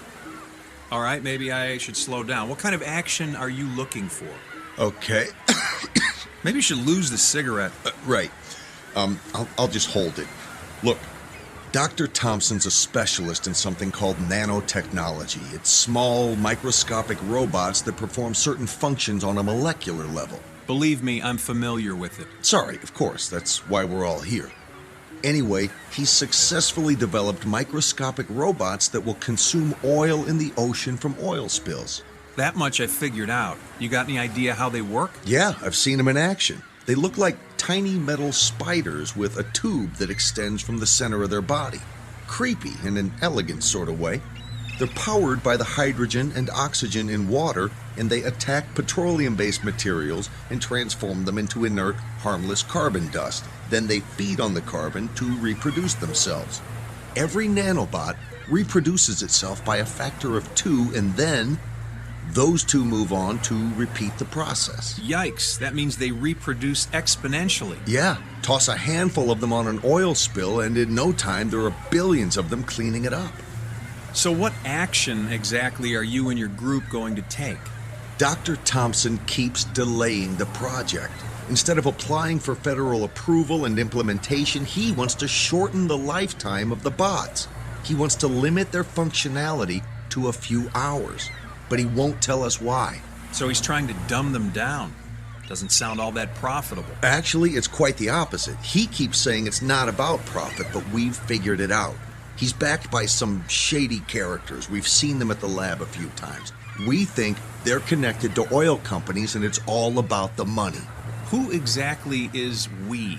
I can't say, other than it's a small group of us. We've been working together for a while, and we don't like what we see. So you sit around, have a few beers, and diss the doc? That could affect your grade. It's not about graduate school anymore. It's about justice. It's about the crime of big business. They make money polluting the oceans, and now they're going to make money cleaning it up. Typical big business, big government, big corporations. If Dr. Thompson can make the bots only last a few hours, they could corner the market and maintain exclusive access to the technology and total control. But if the nanobots were allowed to reproduce without limit, well, then it would be a sustainable resource that no one could really own or control. Well, you know, there is something to be said for return on investment. It's not like all this equipment, buildings, and staff are free. This isn't about money. This is about saving the oceans. I don't know how to tell you this, kid, but there's a lot more wrong with this planet than just oil spills. Yeah, but this is not just about oil spills. His nanobots don't just consume petroleum, but petroleum byproducts. What did you just do? I flicked my cigarette off the cliff. Hey, don't worry about a fire. That's the ocean down there. That's just the point. That's the ocean. You're no different than the rest of them. Do you realize the importance of that current down there? A current that comes down from the Sea of Japan, it circles the entire Pacific Ocean, and it's formed an eddy between Hawaii and the west coast of North America. You get worked up pretty easy, don't you? Hey, calm down. It's just a cigarette butt, and that's a big ocean. A big ocean with a big current that's going to take the petroleum-based fiber in your cigarette filter to a large and growing continent of garbage at the center of that eddy in the Pacific. You know, I heard about that. A magazine did a piece on it. Miles and miles wide and 300 meters deep, an island of garbage. A floating raft of plastic bottles, old fishing nets, thick slicks of oil, and probably more than a few of your cigarette butts. So one more is not going to hurt, right? No. In fact, look, I'll flick the cigarette out there too. That's not going to hurt either. Not today, not anymore, not after what's going to happen in the next few hours. Why is it I don't like the sound of that? You will. In fact, it'll make you wish you had joined us. What exactly did you want me to join? Right now, there's a group headed for that garbage continent. They took the lab's research boat in the middle of the night, and they're less than half a day away from Garbage Island. Just a few hours away from a new world, a clean ocean, and a solution that won't be controlled by robber barons and oil men. What did you do? The nanobots are about to have their first meal.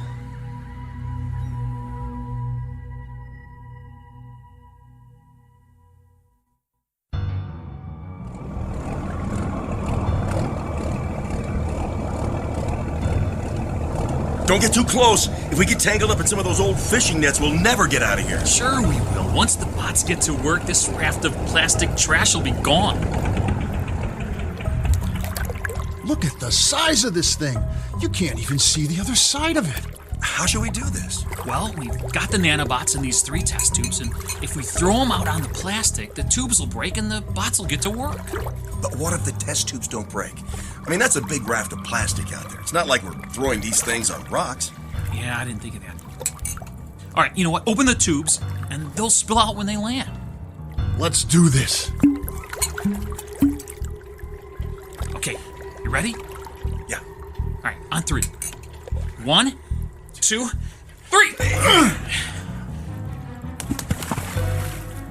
Oh, one of them broke for sure. It doesn't even matter. All you need is one of those things to hit the water and find some plastic, and it'll start duplicating. Is anything happening? I don't think it's working. Wait. Do you hear what I hear? Yeah! Go, bugs, go! Look! There's a hole starting to grow right where I threw my test tube. Yeah, there's another one over there. The plastic's just dissolving away. Hey, guys, let's crank up the engines and get out of here. Mission accomplished. Yeah!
So, Mr. Harrington, you've decided to leave the lab.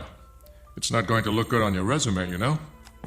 You know, Dr. Thompson, this is going to do more for my resume than you could imagine. You see, I'm not a graduate student.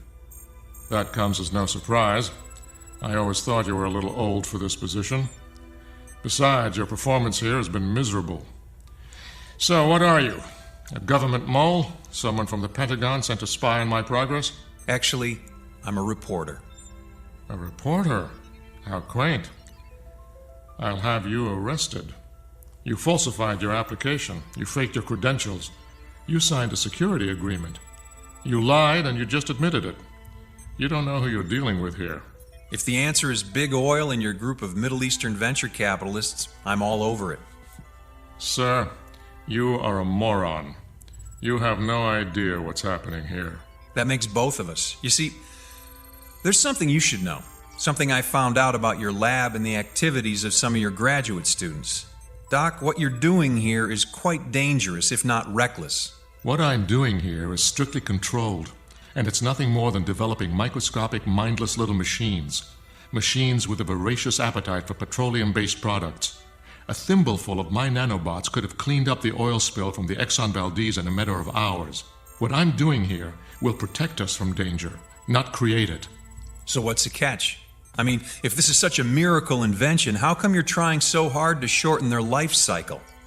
Would that level of control make them more profitable for you and your investors, Herr Doctor? Mr. Harrington, before I have you arrested, I'll let you in on a little secret. Control of these nanobots is not about financial gain. It's about responsibility and the danger this kind of technology could represent. It's the indiscriminate nature of the little beasts. They'll do a great job on an oil slick, but once that's gone, they could turn their attention elsewhere, such as the fuel tanks of a ship. Wait a minute, they can't tell the difference? How could they? They're microscopic oil-eating insect machines. You want them to have a brain as well? Maybe in 30 to 50 years, but we're just beginning here. I think you got a problem, Doc. Oh, I know. But in a few years, I think we'll be able to shorten the life of the bots so they only live for a few hours. That way, we clear the area and cut them loose. When they finish the job, they die. The control will be built in. Control that everyone can manage. That's what this is all about.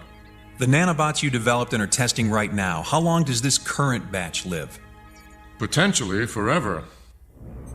That's my biggest problem right now. I wouldn't be so sure. Do your graduate students know about this? Some do, some don't. I only tell them what they need to know. You see, Mr. Harrington, this is a Pentagon project. This is about national security, not big oil. My assistants only know what they need to know. Anything beyond that is top secret. And you are about to be placed under arrest. Well, secret or no, I want some answers. Of which you will get none. Now, if you'll excuse me, Mr. Harrington, I'm going to call security. Okay, you do that. But there's one question you're going to have to answer whether you like it or not. And the question is? If I told you some of your graduate students are on a boat and about to release your oil-eating nanobots into the Pacific Ocean, what would your response be?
Island of garbage is drifting.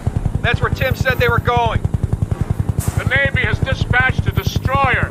I'm afraid they may blow the boat out of the water unless we reach them first. What exactly do you plan to do? Tell them the truth. Tell them what they don't understand or appreciate. And if they don't listen to you? It's our only hope. be affected. The Navy won't listen. This is our only chance to stop them.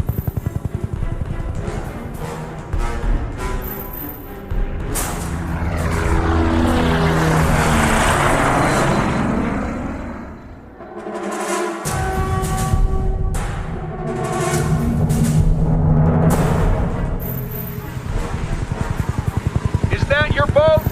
It should be, but I don't see the floating garbage. These are the right coordinates, but all the plastic, the garbage must have drifted away. Doc, it's 2 miles wide. It'd be hard to miss. Maybe they ran out of fuel. Or worse, maybe your little spiders got into the fuel tank. It's possible. They seem to be drifting without power. Wait a minute. Look at the ocean. Is that the sea bottom we're looking at? Good God!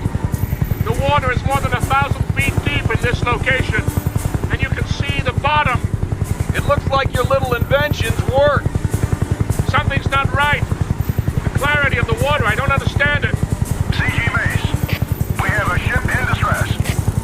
Pilot, what did you say? Look below. Your research vessel's taking on water. We're going to have to go in for a rescue. How many did you say were on board? 3 young men. It's going down fast. It looks like they scuttled the boat. I don't think they like you, Doc. It's not about me, and they didn't scuttle the boat. It's about the nanobots. Look, the hull of the boat is disintegrating. What's going on? This is exactly what I feared. The hull of the boat is fiberglass, a petroleum derivative. The nanobots don't know the difference. They consumed the plastic garbage until the island was gone, and now they've turned their attention to the fiberglass hull of the boat. That's gonna put a real dent in the boating industry. Mace, this is CG-14. The ship has sunk, and the 3 people on board are in the water. CG-14, initiate rescue. Roger that. Oh my God, what's happening down there? Now wait. Mace, CG-14. The boat sank and the 3 survivors, they just disappeared. We can see no survivors. The boat went down fast. It must have sucked them down with it. The water's so clear. Oh my God. This can't be happening.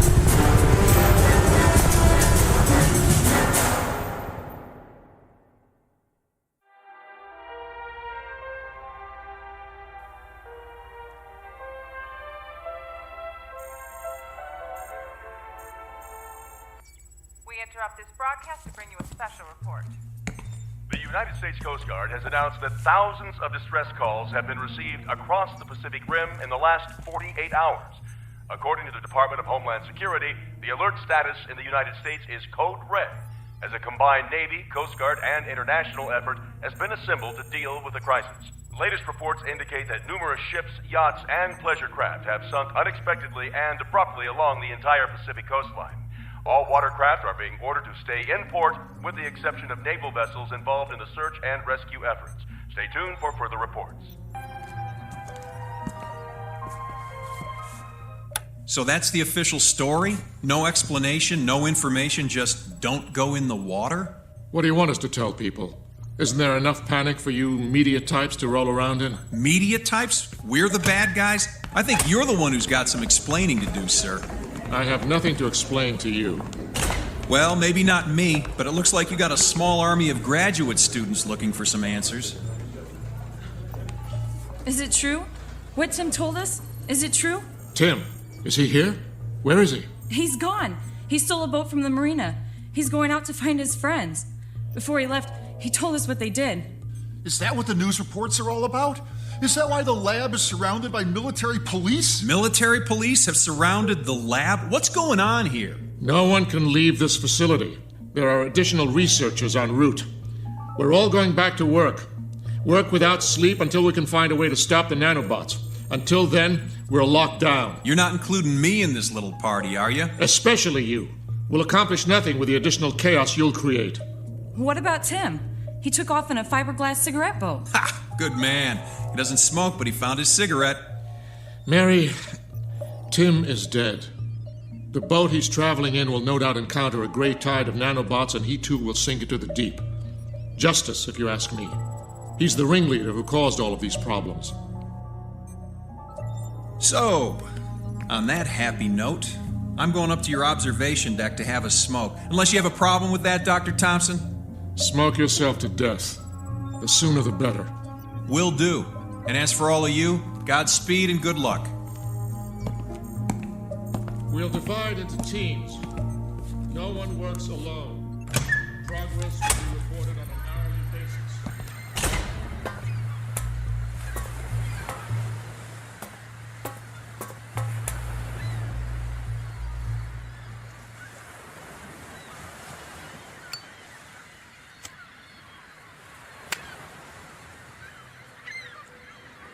Excuse me, can I bum a smoke off you?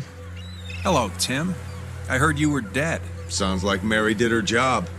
She's one of us, you know. I figured if Thompson thought I was dead, I'd have a better chance. It's one way of looking at it, but a better chance at what? Sounds like you and your friends have done enough. Getting away. Oh, nice. You and your beer-drinking buddies caused thousands of boats to sink, and all you want to do is get away. Yeah, that's saving the Earth for you. We didn't know. Thompson told us nothing. We thought the same thing you did, that he was trying to make a world-saving technology. And then we found out it was nothing more than a profit center for the companies and governments destroying the Earth. That may be true, but I gotta tell you, Timmy, there's a big target on your back these days. That's why I'm getting out of here. You staying or coming with me? So you're just gonna run away? Do you know what happened to your friends out there? They're dead, you know. I heard the boat sank. There's more to it than that, Timmy boy. Your nanobots can't seem to tell the difference between a plastic bottle and the plastic hull of a boat. If it means the end of plastic on the planet, who cares? You know, you need to work on that attitude. They knew what they were doing was dangerous. Oh, really? Did you tell them that before they left? Did you tell them they might find themselves in the water 1,000 or so miles out in the ocean? Why didn't you save them? Was that their punishment? Punishment? You want to hear about punishment? Listen, you hear that out there? That's the sound of billions of your little bugs out in the ocean. But hey, what are they eating? There's no oil slick, no boats out there, but the sound of them. More and more eating and duplicating. Your friends didn't drown out there, Tim, and we didn't abandon them. We watched as a gray stain in the water enveloped them. Your tiny little spiders consumed your friends alive right before our eyes until there was nothing left but clear water down to 1,000 feet. That's not possible. You left them to die. You talked them into it. You're the guy with the big ideas. You sent them out there and they were eaten alive by your little nanobot friends. I didn't know. I didn't know. Thompson never tells us anything. We tested them in the lab. All they ever consumed was petroleum-based products. They only consumed what you fed them. You had them in sealed glass tanks and tested for what you wanted to see.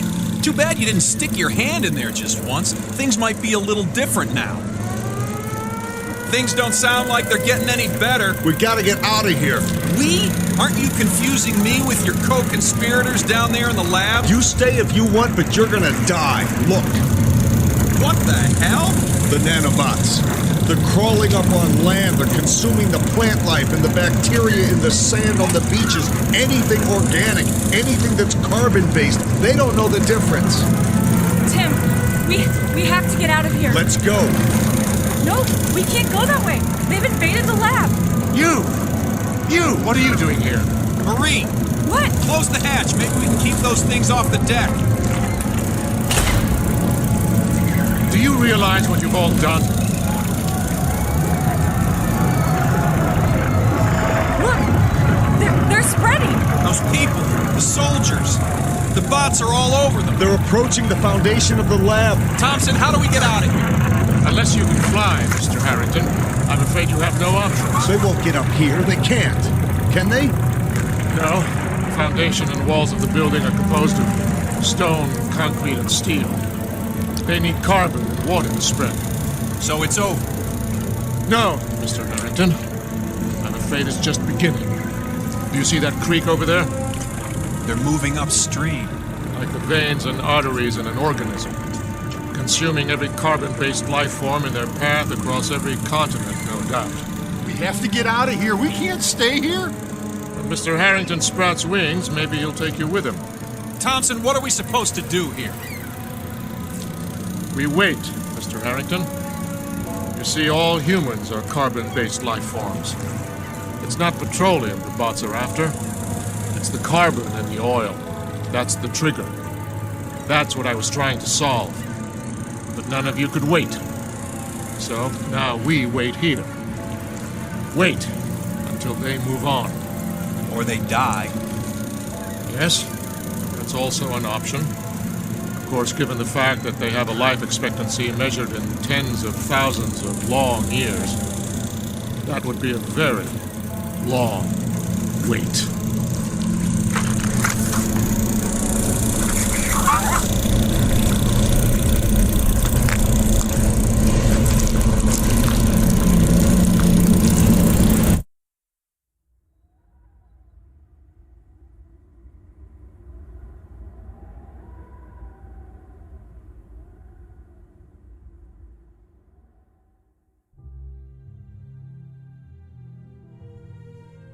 The planet must be saved, and a small group has found the answer. An answer that has left them all with one simple question to ponder. Will we find solutions to our problems, or create greater problems with our solutions?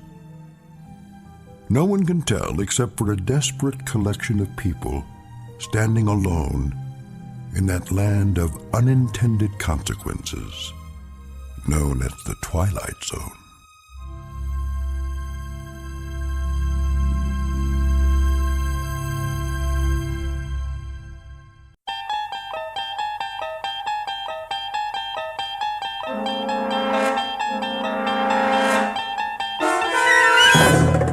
You unlock this door with the key of imagination. Beyond it is another dimension, a dimension of sound, a dimension of sight, a dimension of mind. You're moving into a land of both shadow and substance, of things and ideas. You've just crossed over into the Twilight Zone.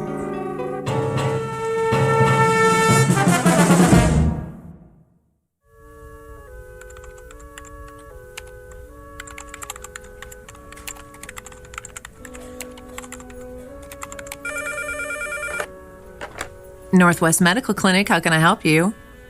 I'm sorry, Dr. Matheson is unavailable. He's taken a temporary assignment out of town. Can I make an appointment for you with one of our other physicians?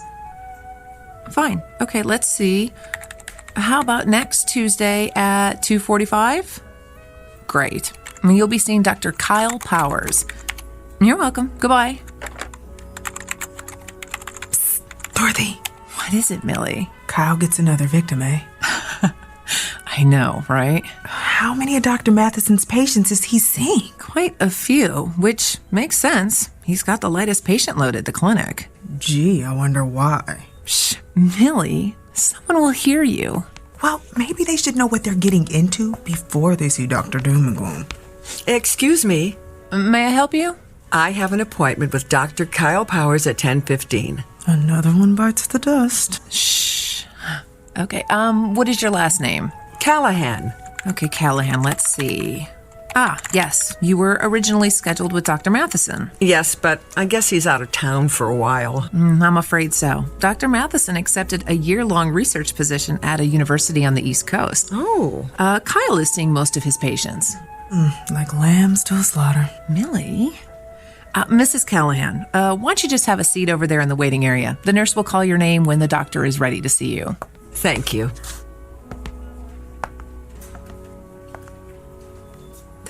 Poor woman. Oh, I feel so sorry for her. If she's used to Dr. Matheson, she's in for a real shock. I know. I don't envy anyone facing their first appointment with Dr. Kyle Powers.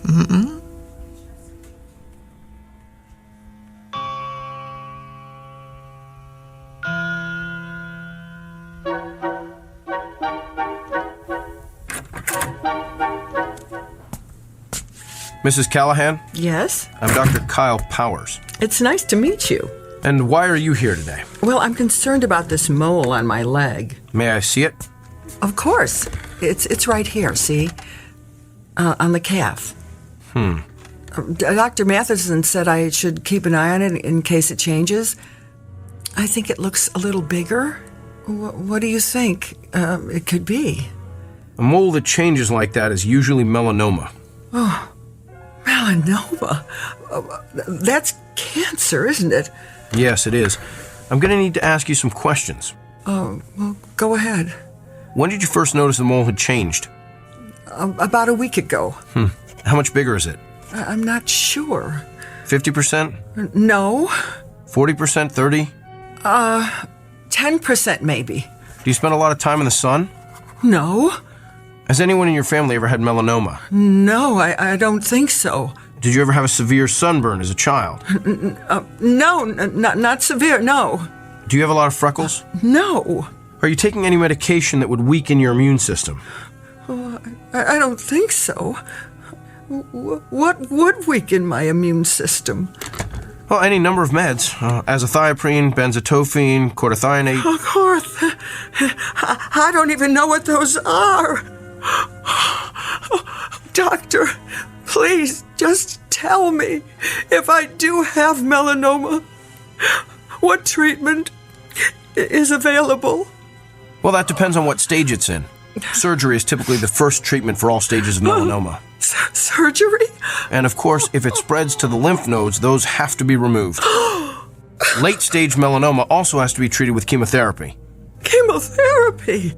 If it spreads to the organs like the lungs or liver, there's not much that can be done. Nothing. Well, in that case, the focus is on relieving the symptoms and keeping the patient as comfortable as possible. Until what? Well, until the patient expires.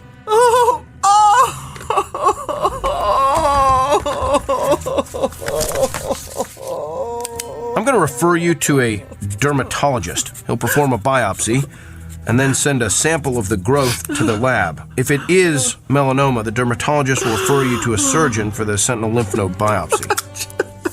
It's all standard procedure. Here's your referral.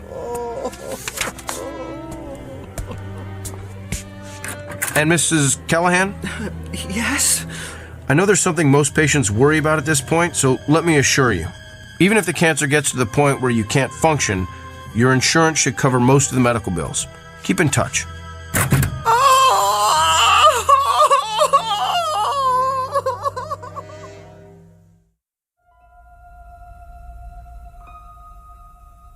Meet Dr. Kyle Powers, a physician well-versed in and fascinated by the mechanics of the human body.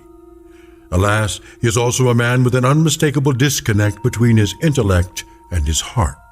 For you see, the good doctor is lacking in one crucial area: the ability to take into account the feelings of his patients. But his next appointment is no ordinary customer with a stuffy nose or gouty foot.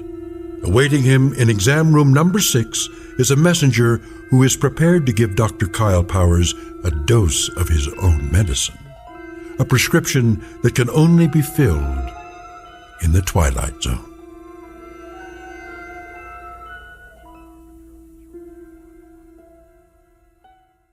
And now, The Twilight Zone and our story, The Amazing Dr. Kyle Powers, starring Sean Astin with Stacy Keach as your narrator.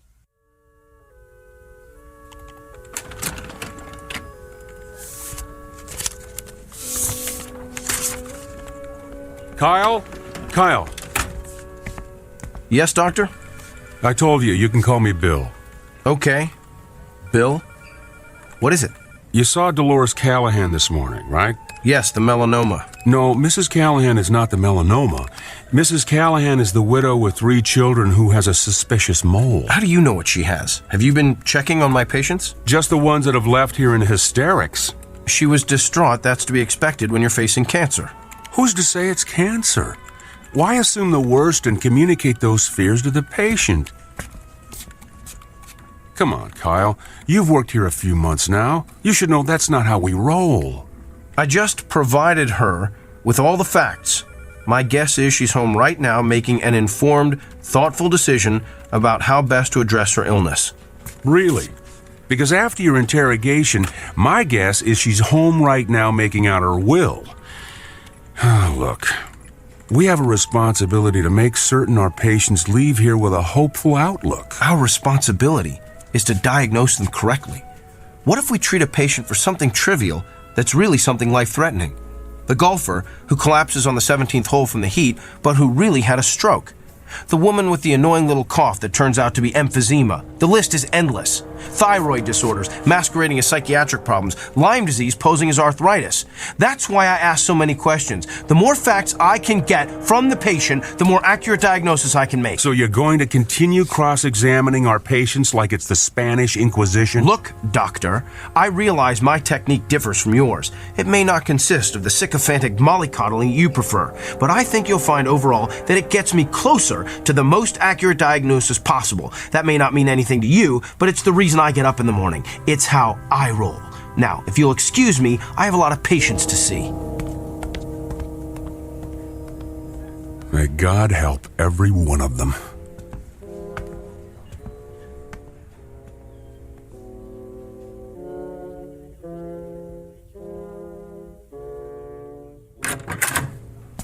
Good afternoon. I'm Dr. Kyle Powers. I'll be your physician while Dr. Matheson is... Oh! We are obviously not Eileen Richards. Obviously. The name's Beaumont. I seem to be in the wrong room, Mr. Beaumont. Let me just... You're in the right room, Kyle. You know me? Yes. You're not a quality assurance auditor sent to check up on me, are you? Did Dr. Bill T. Goodwin send you? No, but I am here. As a representative. For who? Whom? I can read you the list if you like. Mrs. Barbara Kennedy, Mr. Emilio Rodriguez, Miss Dolores Delmonico, Mr. and Mrs. Samuel Stone. Those are all patients I've seen. Mr. and Mrs. Emil Saperstein, the very Reverend Arthur Buchanan. Some of them are patients I treated when I first started practicing. Mr. William Tanner, Mrs. Glynis Peabody. But how would you know I've seen all those people? The Sullivan twins, Katie and Kylie, Rabbi David Weisinger, the Honorable Judge Harrison J. Evans. Okay, I get it. You know every patient I've ever treated, so who are you, the ghost of Christmas past? Hardly. I am here to communicate a message on behalf of your patients. They are fed up with your lack of concern for their feelings. You keep them waiting long past their appointment times. You do not call them back with test results. You do not explain their illnesses in terms they can understand. And you do not make clear the side effects of the medicines you prescribe. They have described you as rude, disrespectful, insensitive, and tactless. As one patient so eloquently summarized, Dr. Kyle Powers has the people skills of Attila the Hun. I get it now. You're an attorney.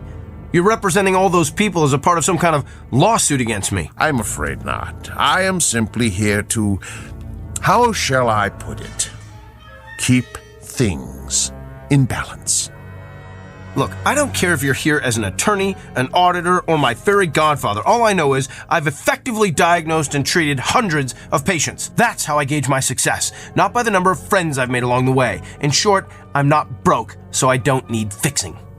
In that case, I'm going to need you to sign this. What is it? It's a standard affidavit, stating that you are willing to pay the consequences of your actions. I recommend you read the whole brief before signing. I'm not reading or signing anything. Well, you're going to be one of the difficult ones, aren't you? We'll have to settle for a non-written agreement then. A simple handshake has sufficed in the past. I'm not shaking your hand either. Come now. It's just a handshake. The sooner you shake my hand, the sooner you'll be rid of me. All right, if it'll get you out of here faster, here's my hand. Thank you. Ow! What did you just do?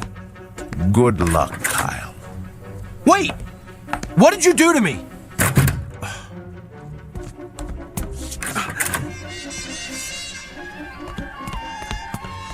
Where did he go? Can I help you, Doctor? The man who just left this room, which way did he go?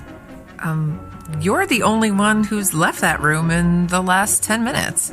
Well, that can't be. I was just talking to him. I can page him if he's still in the building. Who was he? Nobody. Just some prankster with a joy buzzer. Who's my next patient? Mr. Gianelli. He's in room 7.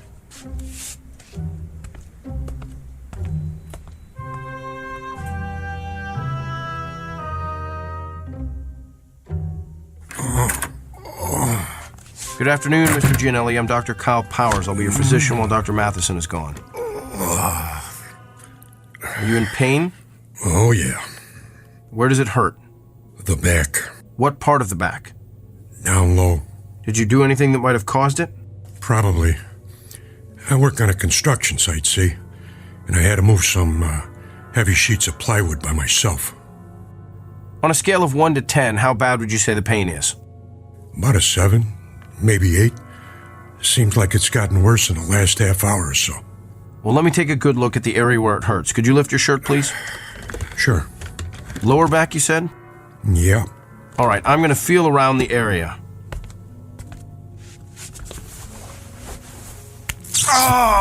Hey, you gave me a shack.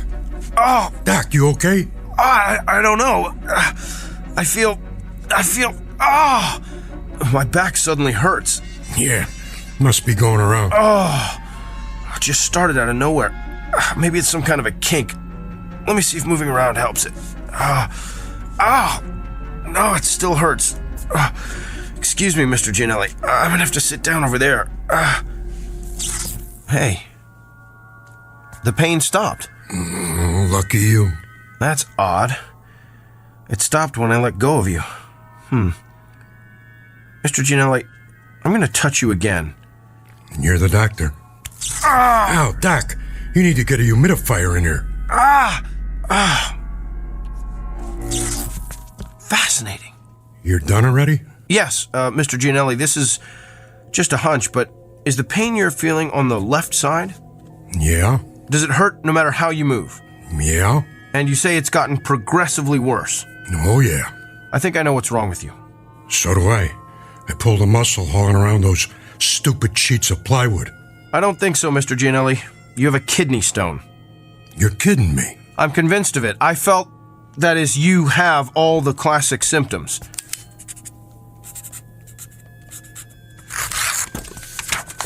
Here, this is an order for you to go up to radiology for an x-ray. That'll tell us exactly where the stone is, and we can figure out what to do about it from there.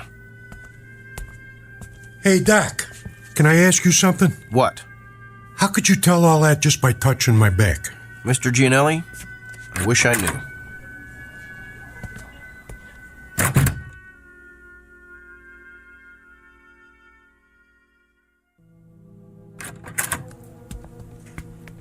So, now that we can talk privately in my office, let me get this straight.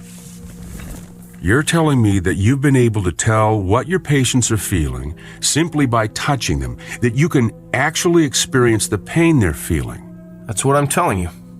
Impossible. It can't be done. Then how do you explain the fact that Mr. Gianelli's x-rays came back showing that he had a kidney stone right where I said it was? And what about all my other patients? Everything I diagnosed this morning was confirmed by x-rays or ultrasounds or MRIs. You simply diagnosed them correctly. But I'm telling you, Dr. Bill, I felt their pain. Prove it. All right. Who's your next patient? No, not a patient. I want you to prove it on me. I've been experiencing some pain the past day or so. I want you to tell me where it is. Okay. I'm gonna have to touch you. I knew there'd be something about this I didn't like. And it has to be on exposed skin. At least, I think it does. I'm still experimenting. Here, you can touch my hand. That's the most skin I'm willing to let you experiment with. All right. Ready? Ready as I'll ever be. Here goes. Hey, you gave me a shock. Yeah, That's what everyone says. Interesting. Well, what's your diagnosis, Dr. Kreskin? Well, I would hasten myself to a dentist if I were you. You've got a toothache. Top row, right side. I'd say second molar from the rear. Well, I don't know what to say. No need to say anything. Your expression says it all. What is it, Dorothy? Mr. Samuels is waiting in room 4. He's getting a little impatient. Tell him I'm on my way. There's got to be some kind of logical explanation for this. Fine, we'll talk later. Oh, by the way, you might want to have that corn looked at. The one on the big toe of your left foot feels like it's going to burst right through your shoe. Okay, now you're just showing off.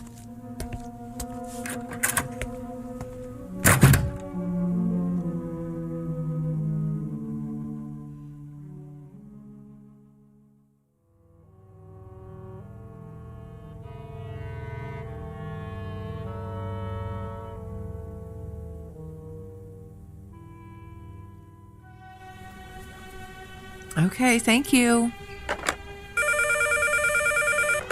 Northwest Medical Clinic, may I help you? I'm sorry, he isn't in yet. Can I take a message? I'll let him know. Thank you. Hey, Dorothy. Another reporter for Kyle? Yeah, that's like 25 now. Ever since word got out about his gift, he's become the most popular doctor at the clinic. I know. I can't believe he's going to be on that talk show tomorrow. Yeah, I am dying to see what Dr. Charisma is like on TV. Oh.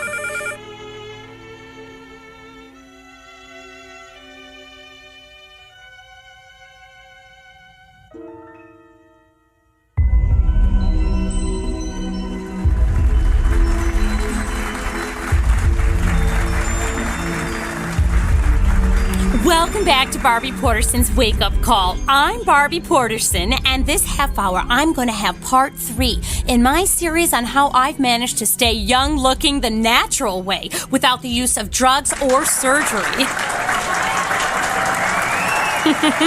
But enough about me. We have a guest with a rather unique gift. His name is Dr. Kyle Powers, and he claims that he can experience the same pain his patients are feeling simply by touching them. Doctor, it's good to have you with us today. Thank you. Now, why don't you tell us exactly what happens when you touch one of your patients? Well, in a nutshell, I experience exactly what the patient is experiencing. I can feel where the pain is in their body, how intense it is, what might be causing it, and I'm then able to provide an accurate diagnosis. Amazing! Would it be possible for us to get a demonstration from you? Of course. Do you have any discomfort or pain that's bothering you? As a matter of fact, I do. Let's see if you can guess what it is. Now, what do I need to do for this demonstration? Nothing. I just need to touch bare skin. Oh my, careful, doctor. We're a family show. You can just give me your hand. All right, here you are. Oh, I think a spark flew between us. Don't tell my husband. Interesting. So, what's your diagnosis? I believe the pain you wanted me to identify is a sprained muscle in your left thigh. Feels like you've probably been working out a bit too rigorously at the health club. Ooh, that's amazing. That's exactly how my own physician diagnosed it. But it took him 20 minutes. Doctor, you truly have a special gift. There's something else, though. What? Your head. You have a headache. Are you coming down with something? Of course not. I'm fit as a fiddle. I stay fit the natural way. There's definitely something there. In fact, it's not just a headache. There's pain in several very specific locations in your forehead. That's interesting. Well, thank you for being with us, Doctor. Wait. I know what I'm feeling. You recently had some sort of cosmetic injections, didn't you? What? Yes, the type that eliminates frown lines and wrinkles. Me? Cosmetic injections? What a ludicrous suggestion. Well, back with more of our Barbie Porterson's wake-up call after these messages. You know, a simple analgesic will help with that headache. No, I don't need it. Could we cut the audio, please?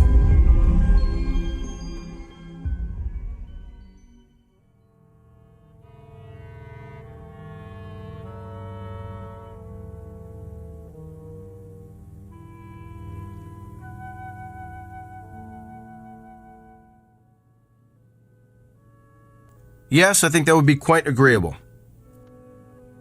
Well, to be honest, I wouldn't mind having a couple of days to think it over. Could you hold on for a moment? Come in. Kyle. Doctor, I'm on the phone. I need a moment with you. I don't have a moment. Make one. All right. I'm sorry, can I call you back? Thanks. That was extremely rude. And what are you staring at?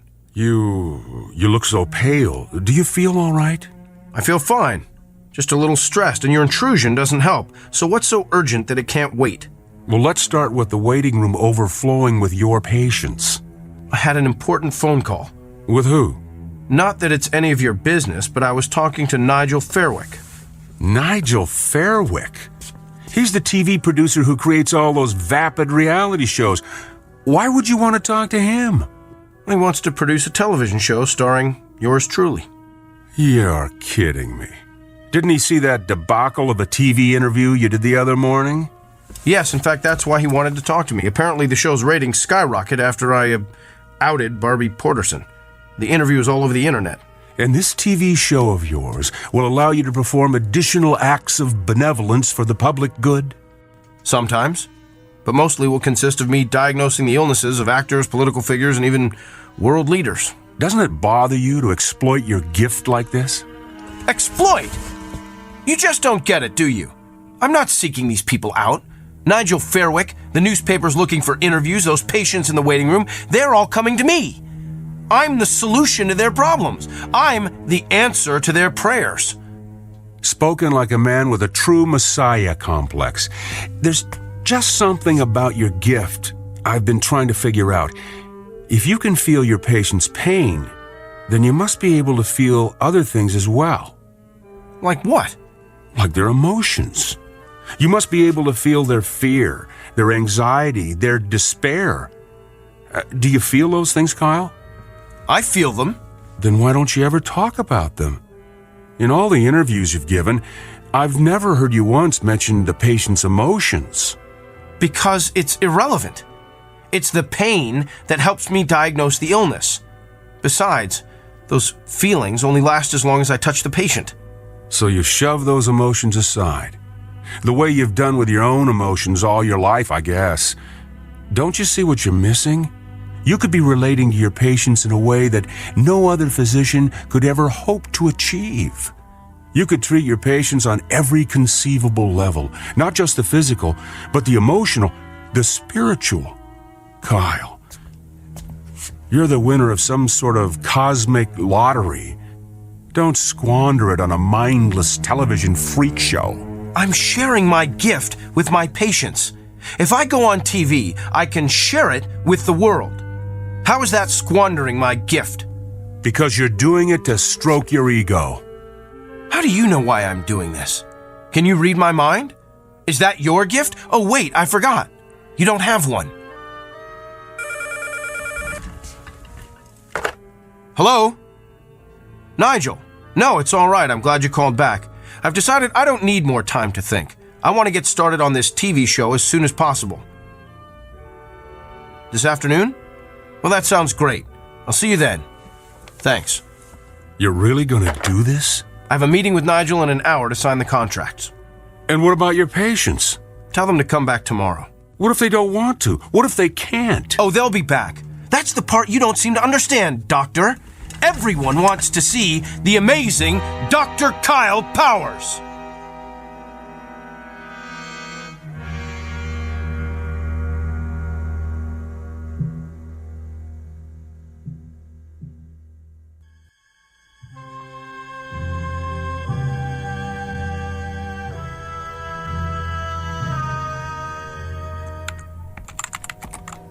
Well, Dorothy, my last patient has left the building. Let's start closing up shop. Way ahead of you, Doctor. Hey, I put the TV on in the waiting area. Kyle's TV show is about to start. Oh, I don't want to miss this. Oh, yes.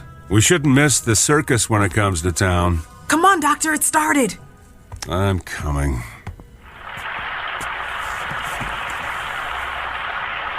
Hello, America, and welcome to Doctor in the House, the new show that promises to be the most amazing, the most remarkable, the most astounding television program you've ever seen. I'm Gil Montgomery, and I'll be your master of ceremonies. Master of hyperbole is more like it. And now, let's bring out the man who's been written about in every newspaper, magazine, and medical journal in the country, nay, the world. Please put your hands together for Dr. Kyle Powers. Wow, a standing ovation. You'd think he was the second coming. He thinks he is anyway. How come he's sweating so much? He's probably just nervous. I don't know. He looks kind of pale, too. Good evening, Doctor. Good evening, Gil. Are you feeling okay, Doctor? I'm not sure. I've been feeling a bit lightheaded today. Well, physician, perhaps we'll give you a chance to heal thyself later in the show. But right now, we're going to bring out your first patient. Are you ready? Yes, I think he fainted. Oh, no. Perhaps we should go to a commercial. But what's wrong with him? He's not getting up. Can somebody help me, please? Is there a doctor in the house? I better head down to the studio.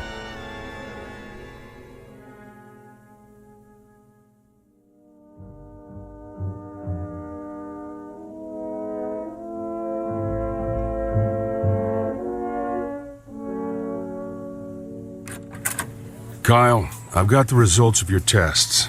They're pretty extensive. Tell me. Well, simply put, your autoimmune system has completely broken down.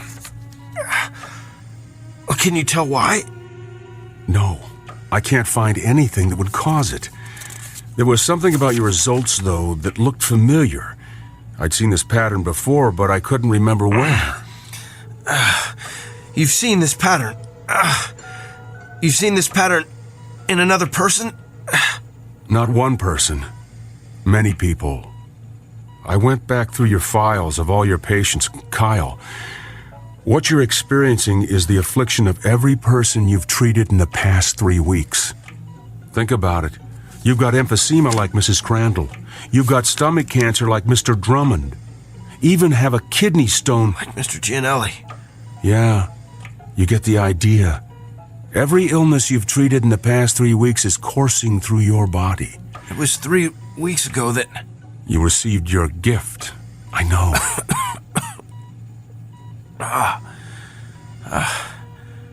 How long do I have? At the rate you're deteriorating, I'd say you've got 24 hours.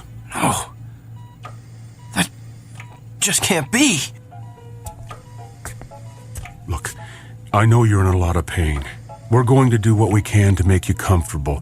I want to run some more tests. There's got to be a way to beef up your immune system. Bill, after the way I've insulted you, why are you showing me so much... Compassion? It's part of being a doctor, right? Get some rest, Kyle. I'll be back.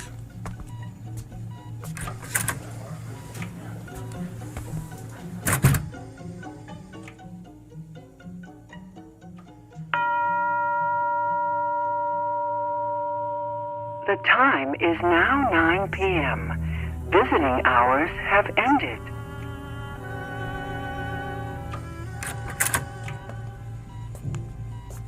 Bill? I'm afraid not. You? What are you doing here? I wanted to see how you're feeling. By the looks of you, I'd say you're knocking at death's door. You did this to me, didn't you? No. You did this to yourself. Remember our agreement? The one we shook hands on. The one you refused to read. You violated, let's see, Section 3, Paragraph 9, which states, the party in question will refrain from using his gift to advance, hasten, or otherwise promote his own personal agenda. You were given a gift intended to help you better understand your patient's feelings, but you managed to use it for your own gain. Quite an extraordinary display of abuse, really. In short, your discomfort is your own fault. And you are uncomfortable, aren't you? I sense that you're feeling more than pain. Yes. You feel the agony of every patient you ever intimidated or demoralized or humiliated. You feel their despair. Tell me about them, Doctor. Tell me about Mrs. Fitzsimmons. I believe you told her last week she has a spot on her lung. Can you tell me what she's feeling right now? She's afraid she'll die without seeing her grandchildren. And what about Katie Morgan, that college student who's been having dizzy spells? You sent her for a brain scan yesterday.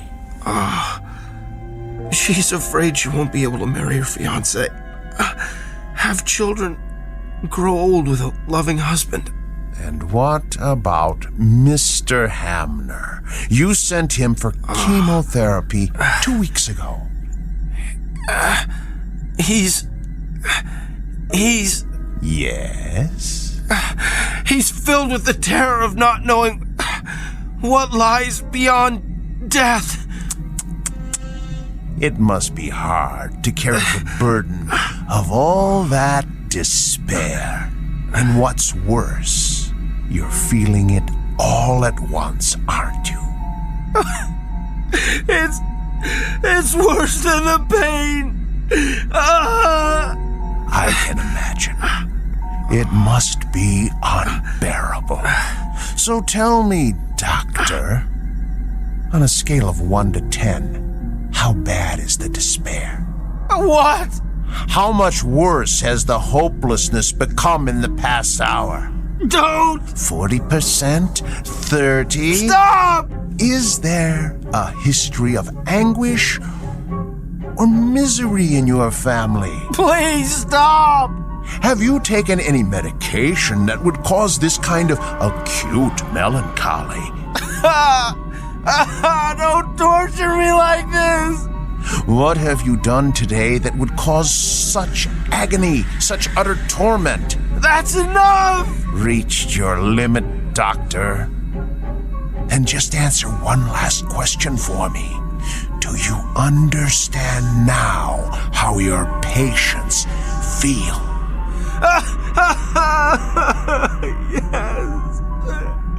Yes. I would prefer death to this much despair. All right, then. Since you're already at the end of your rope, I suggest we end it as quickly as possible. I'm going to touch you one last time.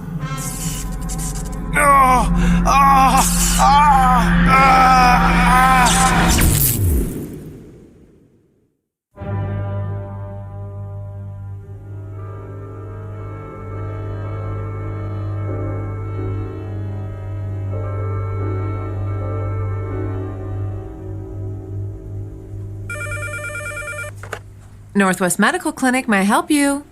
Sure, let me transfer you. Hey, Dorothy. What is it, Millie? It's a shame about Kyle, isn't it? Yeah, a pity it had to end the way it did. I mean, for a little while, he had it all, and now, well, you know. How have his patients been taking it? Not well. Of course, I have to tell them what happened when they call to make an appointment. That's a shame. But, you know, at least Kyle is at peace now. Yeah. Well, he seemed very peaceful when I gave him his messages this morning.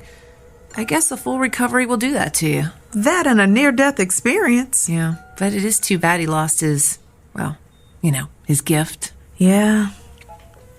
I wonder what it's going to be like for him now. Just seeing patients as plain old Dr. Kyle Powers.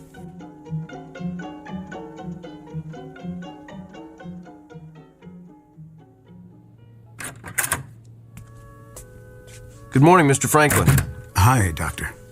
I've got your test results here. I know. I have a feeling you don't have good news for me. I'm going to be completely candid with you. And before I tell you anything else, let me say this. What you've got is treatable. And we're going to exhaust every option available to get you well. So why don't we get out of this sterile examination room, go down to my office and have a cup of coffee, and work out the details. Sounds like a plan. You know, I keep thinking about how everything could change. I'm retiring in a couple of months. Margaret and I wanted to take a trip to Germany to see where my mother was born, and my daughter's about to have my first grandchild. I'm just afraid I'm not going to be around to see all that.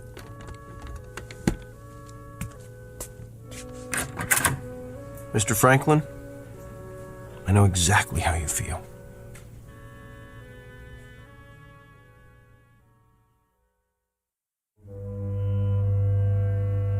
Meet Dr. Kyle Powers. Not the same one we met earlier, but a new and improved version. A person who has perhaps quite literally been to hell and back, and learned along the way that redemption requires no small amount of effort on the part of the recipient. It's a fundamental lesson that's customarily taught in Sunday school or at the feet of a beloved grandparent. But a select few insist on learning it the hard way, while traversing the antiseptic, shadowy corridors of the Twilight Zone.